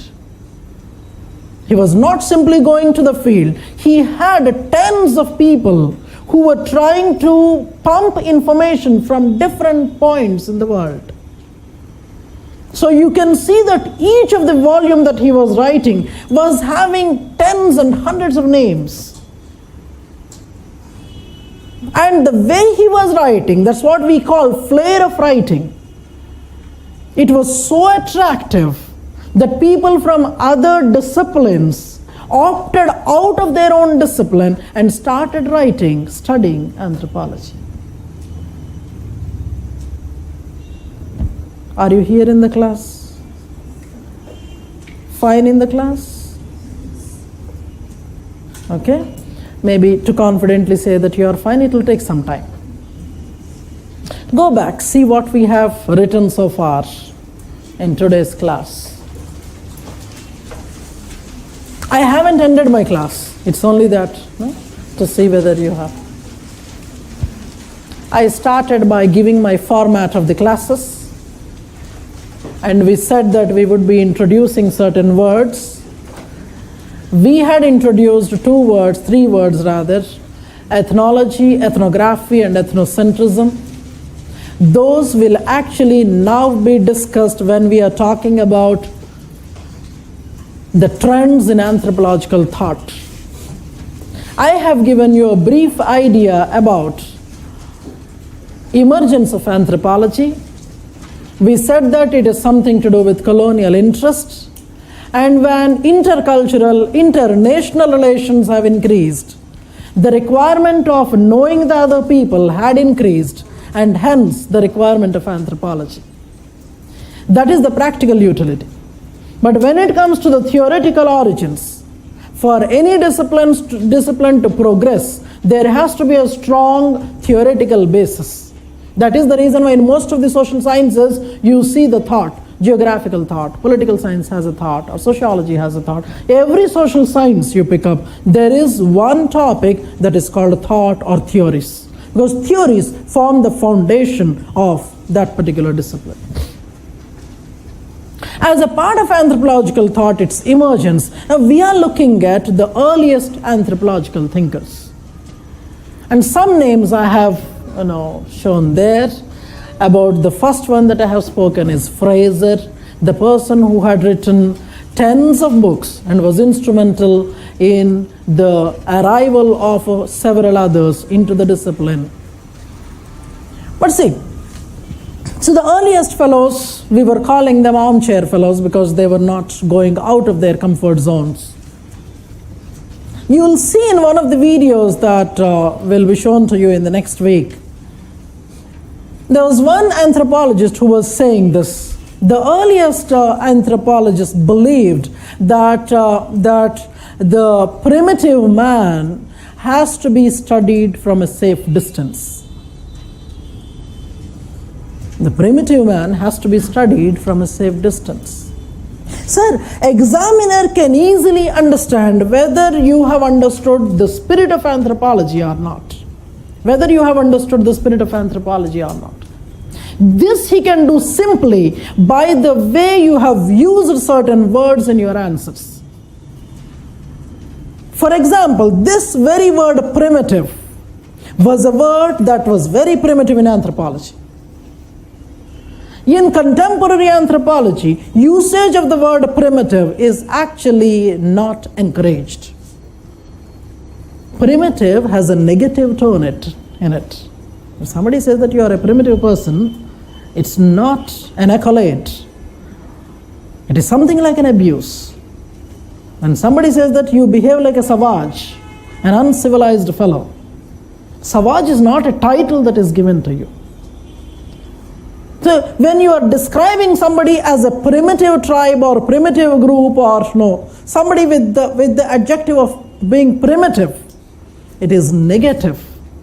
So in contemporary anthropology, what is accepted is describing somebody as a simple society, not as a primitive society. They are simple, you are complex. So when you are describing yourself, there is a negative tone there. You are a complex fellow. So when you are calling somebody simple, it is appreciating what they actually have. We see that one of the earliest books that was written in anthropology was Primitive Culture. Now you cannot sit and write a book of primitive culture. That was the time when vocabulary was being introduced. People were busy writing from their libraries. They felt that it is better you study the primitive from a safe distance. Now, at this stage in anthropology, we can sit and think, was it a safe distance for the theorist or for the people? Because the day the researchers, the administrators started approaching the so-called primitive man, their primitiveness vanished, their simplicity vanished, and everything that is negative from the mainstream entered their life. In the future, we are going to see what should be the distance that we will have to maintain from the so-called simple societies. Or is it really possible to maintain that distance? All this is going to be our subject matter later. Now, going back here to Fraser. Fraser was one of the earliest field workers. He started visiting the field. Now, when you have started this process of visiting the fields, this can be of different types. Maybe you can go there on maybe a holiday, spend a couple of days, see how people are there. Or maybe you spend a few hours there just to note down what kind of things that you are noticing there. Or maybe you decided to stay for a while. You have a separate quarter of yourself. Maybe you're calling people, you're summoning people to your quarter, your tent, asking them questions, asking them to tell about them. Or maybe you started to live in their hamlets, in their own houses. Though they were not really happy with you staying there, you wanted to stay there. Many times that happens. We don't want people to stay with us, but they stay with us. Though you are not really welcome, you started to stay there, wanted to win them over, wanted to live the way they were living. And in order to convince that, yes, we are totally yours, you get married to them. So there's different grades there. There may be distant studies, you're not going out. You are going, but occasionally, once in a while. You are staying there, but you are not losing your own identity. Or in an extreme case, you are giving up your own identity, merging with them in order to study and understand them. This is the journey of anthropological thought. Have patience more to continue? ఈ రోజుకి చాలు వచ్చే సంచికలో. Generally our class runs for 3 hours. No interval in between. So you will have to build your physical and mental strength in order to sit in the class. See, many times I try to have some kind of entertaining thing in the class, but not every time that may be possible. Suppose I'm discussing somebody's problems. I cannot have a spice in somebody's problems. So a problem has to be seen as a problem, and you will have to learn to empathize with the people who are facing the problem. That is the reason why I push the tribal problems towards the end of the course, so that I can entertain you thoroughly. And once you think that enough of entertainment, you can enter into the problems. But then you will have to see to it that you keep on writing things. Writing is very, very important, each and every example for that matter. But any introductory class of anthropological thought is not complete without we having a look at this man. E.B. Taylor.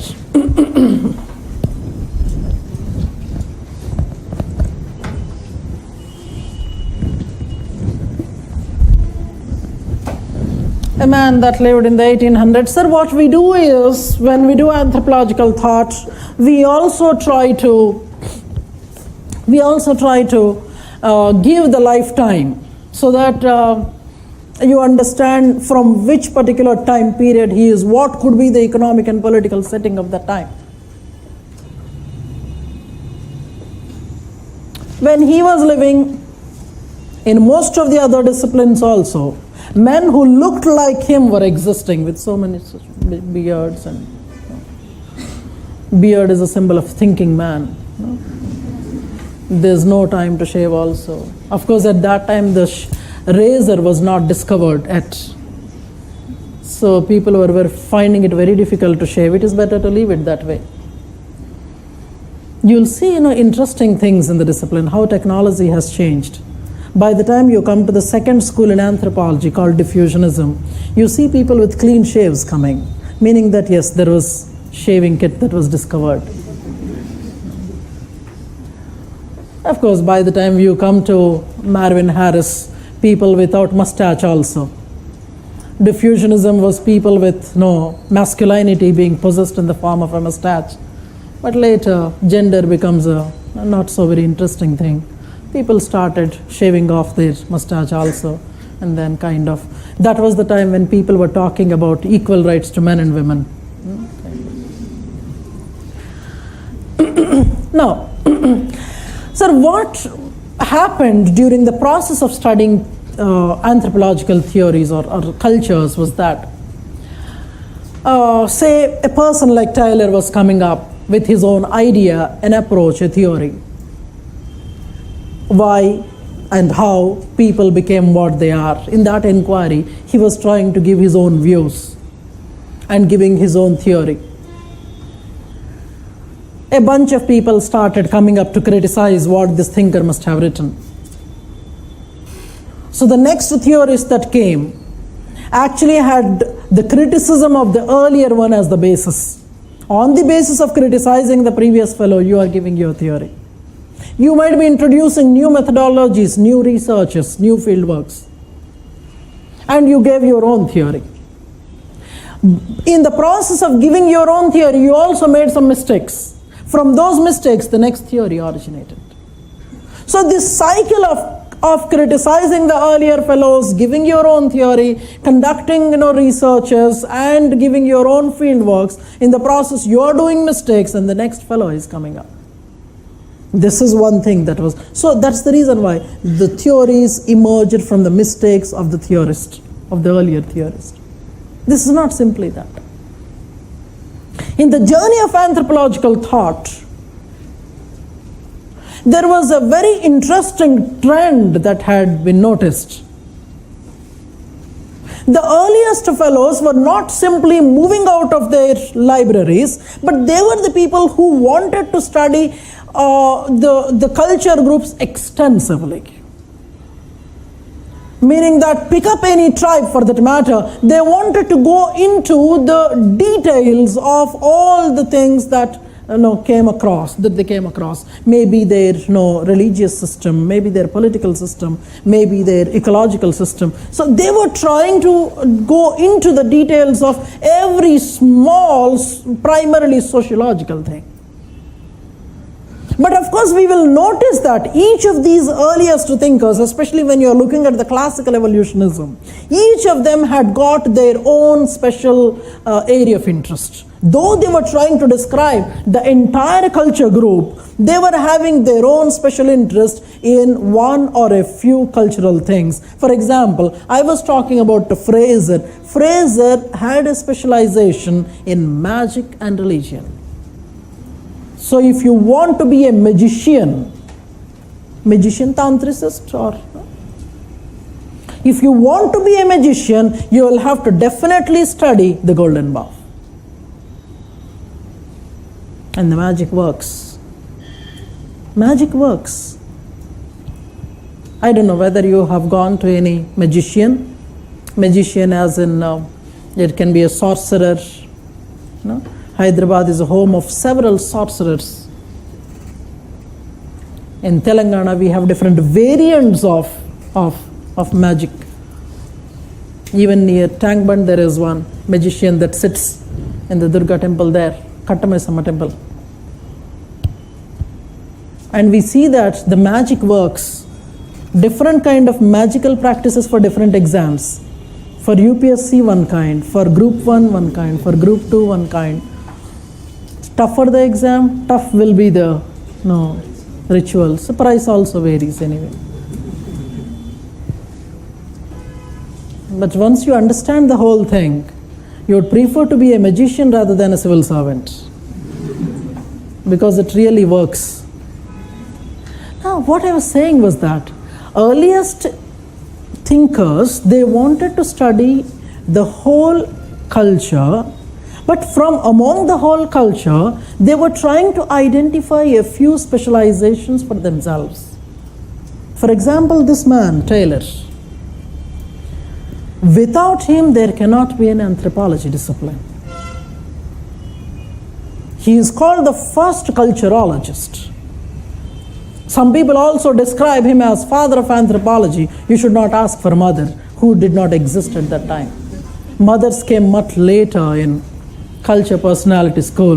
There is one lady called Margaret Mead. She is called mother of anthropology. So there's so much of time gap, a century gap between mother and father.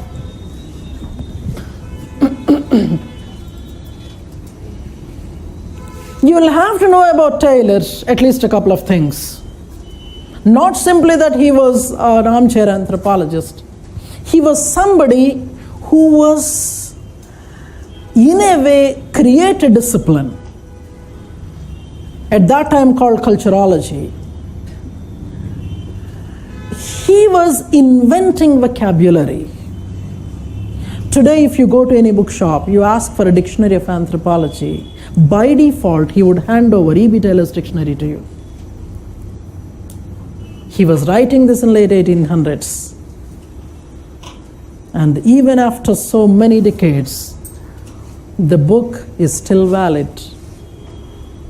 So even if you are trying to look at some other dictionary of anthropology, hardly a few words must have been added in that. When he is giving a dictionary, it means that he is defining new terms, he is giving you a vocabulary. The vocabulary is very, very important. Understanding the meaning of the words is very, very important, especially when you're studying a new discipline. Because, a discipline like anthropology, for that matter, there will be many terms there that look very, very familiar to you. For example, look at chapter 5, paper 2. In chapter 5, paper 2, towards the end of the chapter, you find certain words such as westernization. Westernization. Suppose somebody is answering a question on westernization. The very fanciful thing in anthropology is he can simply give a word. And you are at the receiving end, what to write, what not to write. Westernization for 200 words. If you are not a student of anthropology also, you will be able to write an answer on westernization by what you generally understand as westernization. But when it comes to the discipline of anthropology, the term westernization has got its own special meaning. So examiner can really understand whether you have studied the concept of westernization as a part of anthropology or you are trying to answer it just like that. So many times subject specific meanings will be there. Now coming to Taylor, when he was inventing a dictionary for you, he was trying to define things in a very interesting way. He had given the definition of the term religion, which is still considered acceptable. I'm only trying to give a couple of words, but then you will see that he coined new words to establish the discipline. For me, I love the definition that he has given of religion and the definition that he has given for the word soul. Soul, S-O-U-L, not S-O-L-E. Soul. You have a soul? You have a soul? I think 2-3 days ago, Hindu had an article. The souls do not die out. Scientists are saying that they go and merge with the Supreme somewhere. You have seen souls moving? No. Taylor describes souls. We will see in the next class how Taylor was defining a soul. The definitions that Taylor had given, especially the movie industry had thoroughly understood them. The way they picturize the souls in the movies is exactly the same way in which Taylor had actually defined the word. So what happens is that whenever we are trying to study about any thinker for that matter, we will have to keep in view a few things which you may make a note of them. Any thinker for that matter, or any school that we are going to study, one is the 5-6 bullet points that you may make a note so that we will follow almost the same format.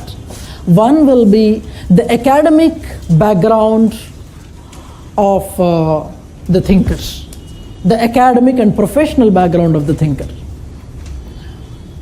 Why I'm saying this is, every thinker is not an anthropologist. Every thinker has no basic education in anthropology.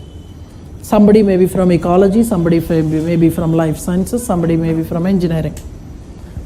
So don't worry, engineers here, don't worry. You are a fit case to take up anthropology as a subject. So first thing is his professional and academic background, his or her.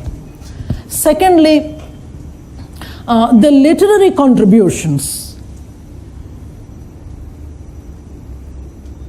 Each writer must have written tens of books if we are talking about a 19th century writer. As time went forth. By the time we came to 21st century, we can see that anthropologist is emerging from a single book also.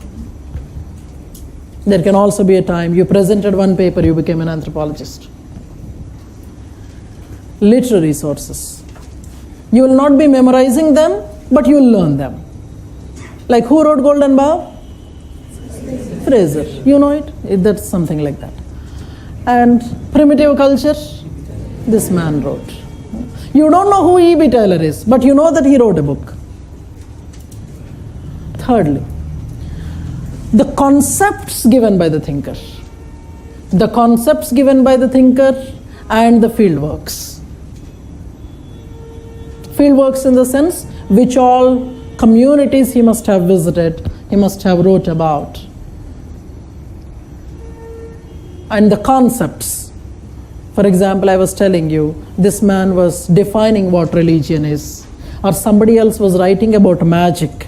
When Fraser was writing about magic, he was writing about what could be the types of magic, or what kind of practitioners are there in the magic. Interesting discourses will be there. Look at chapter 5, paper 1. Chapter 5, paper 1, last line. You have religious practitioners. Did you notice that? Religious practitioners. Chapter 5, paper 1, last line. Religious practitioners. Good varieties are there. Can you read out?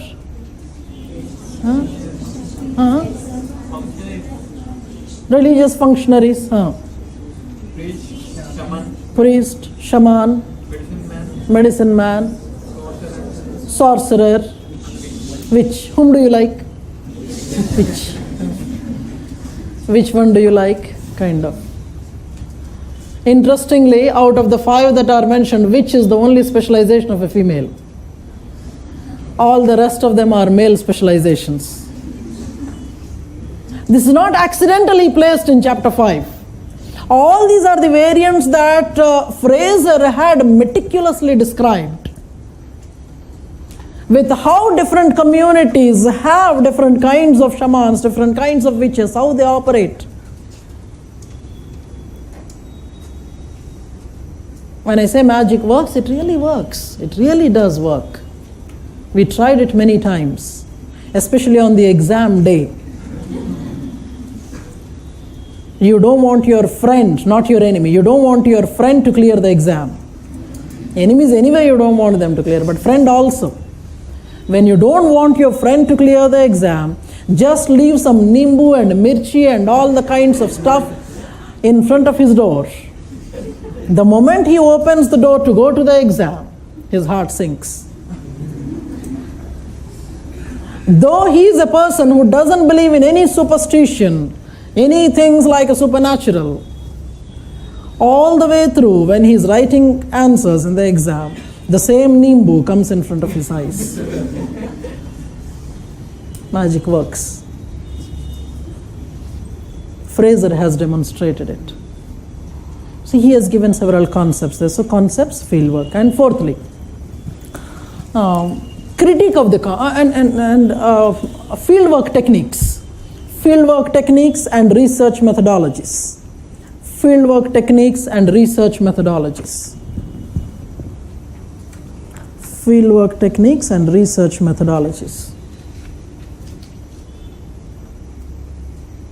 So some of them are described in chapter 8, paper 1. Fieldwork techniques, research methodologies. If you can look at them. Chapter 8, paper 1. There is a list given, such as interviews, questionnaires, case studies, etc., etc. Good lot of them. That is the reason why we do chapter 6 and paper 8 and chapter 8 together. They are inseparable, fieldwork and anthropological thought. And the fifth one, critique of the theory, and lastly counter-critique. Critique and counter-critique. Don't ever leave any answer without an appreciation of the thinker.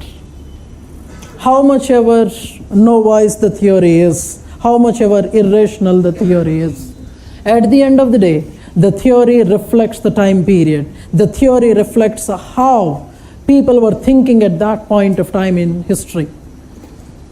And it definitely must have contributed to people who have progressed and improvised the whole thing.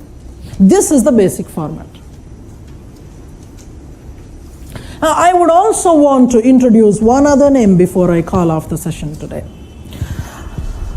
Now, when I was saying that Fraser was instrumental in bringing several people to anthropology. Look at the third one from bottom. Because you see, from tomorrow when we start our journey in anthropological thought, there will be times when you feel low. There will be times when you think that how irrational the fellows were. When such thoughts come into your mind, I'll have to show that there is somebody who is going to come in the future who would change the time, change the discipline.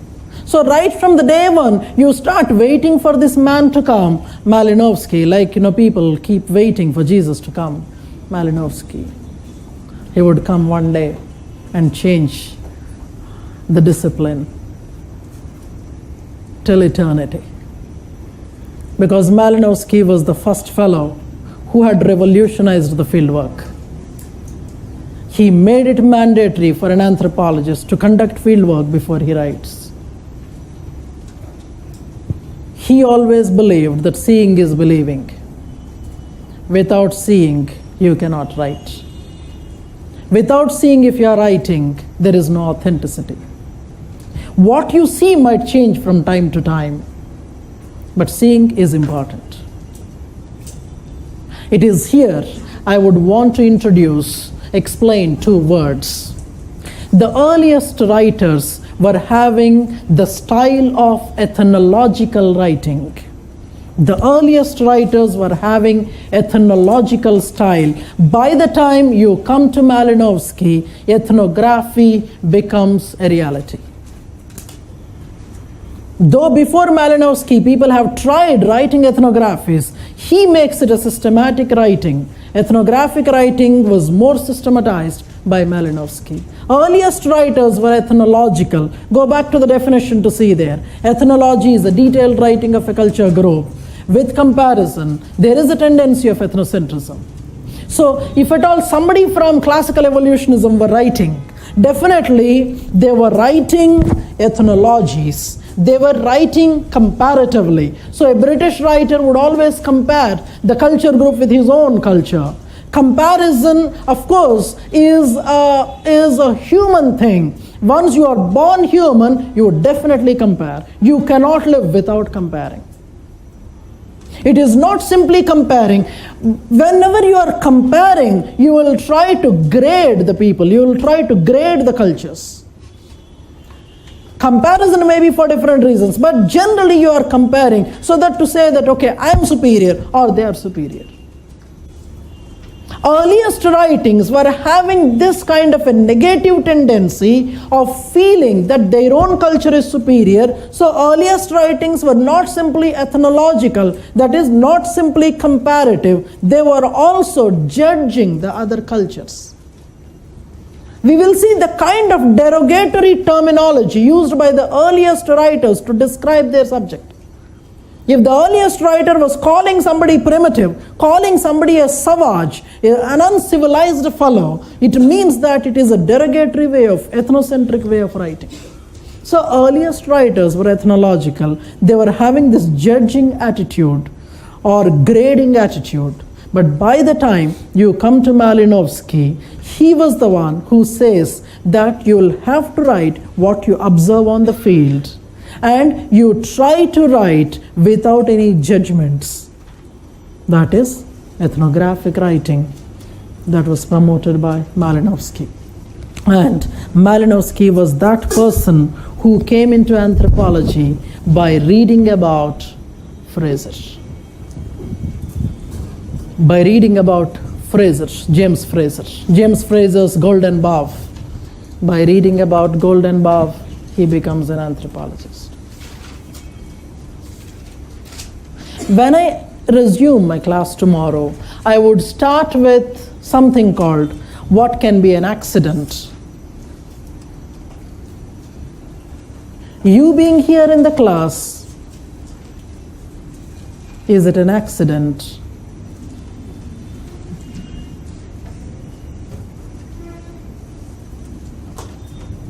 You choosing anthropology, is it an accident? Or when Malinowski becomes an anthropologist, is it an accident? Accident doesn't mean that it has a negative tone. It is not that way. Something that is intentional, something that is unintentional. Many times we become what we are accidentally.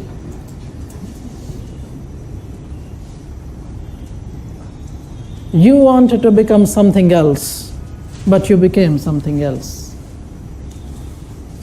That is an accident. So we'll try examining on those lines. We will have a few more words to begin with in tomorrow's class. The first half hour, I will be introducing one tribal profile to you.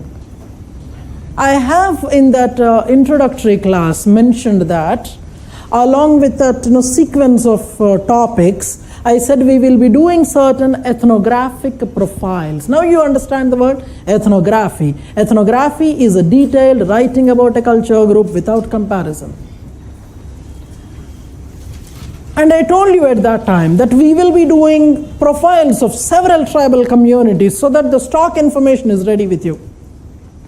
So first half hour we will be playing some kind of a video so that you start noting down things from the video, and we will be discussing about that particular tribe. Then I will take you to anthropological thought. We will have a brief talk about several other thinkers randomly, and we will be starting with the classical evolutionism. What is the meaning of evolution? Whether Darwin was instrumental in bringing anthropology as a discipline, who all were influenced by Darwin, and how other thinkers have challenged Darwin, and things how they have changed. This is what is going to be our class. Okay?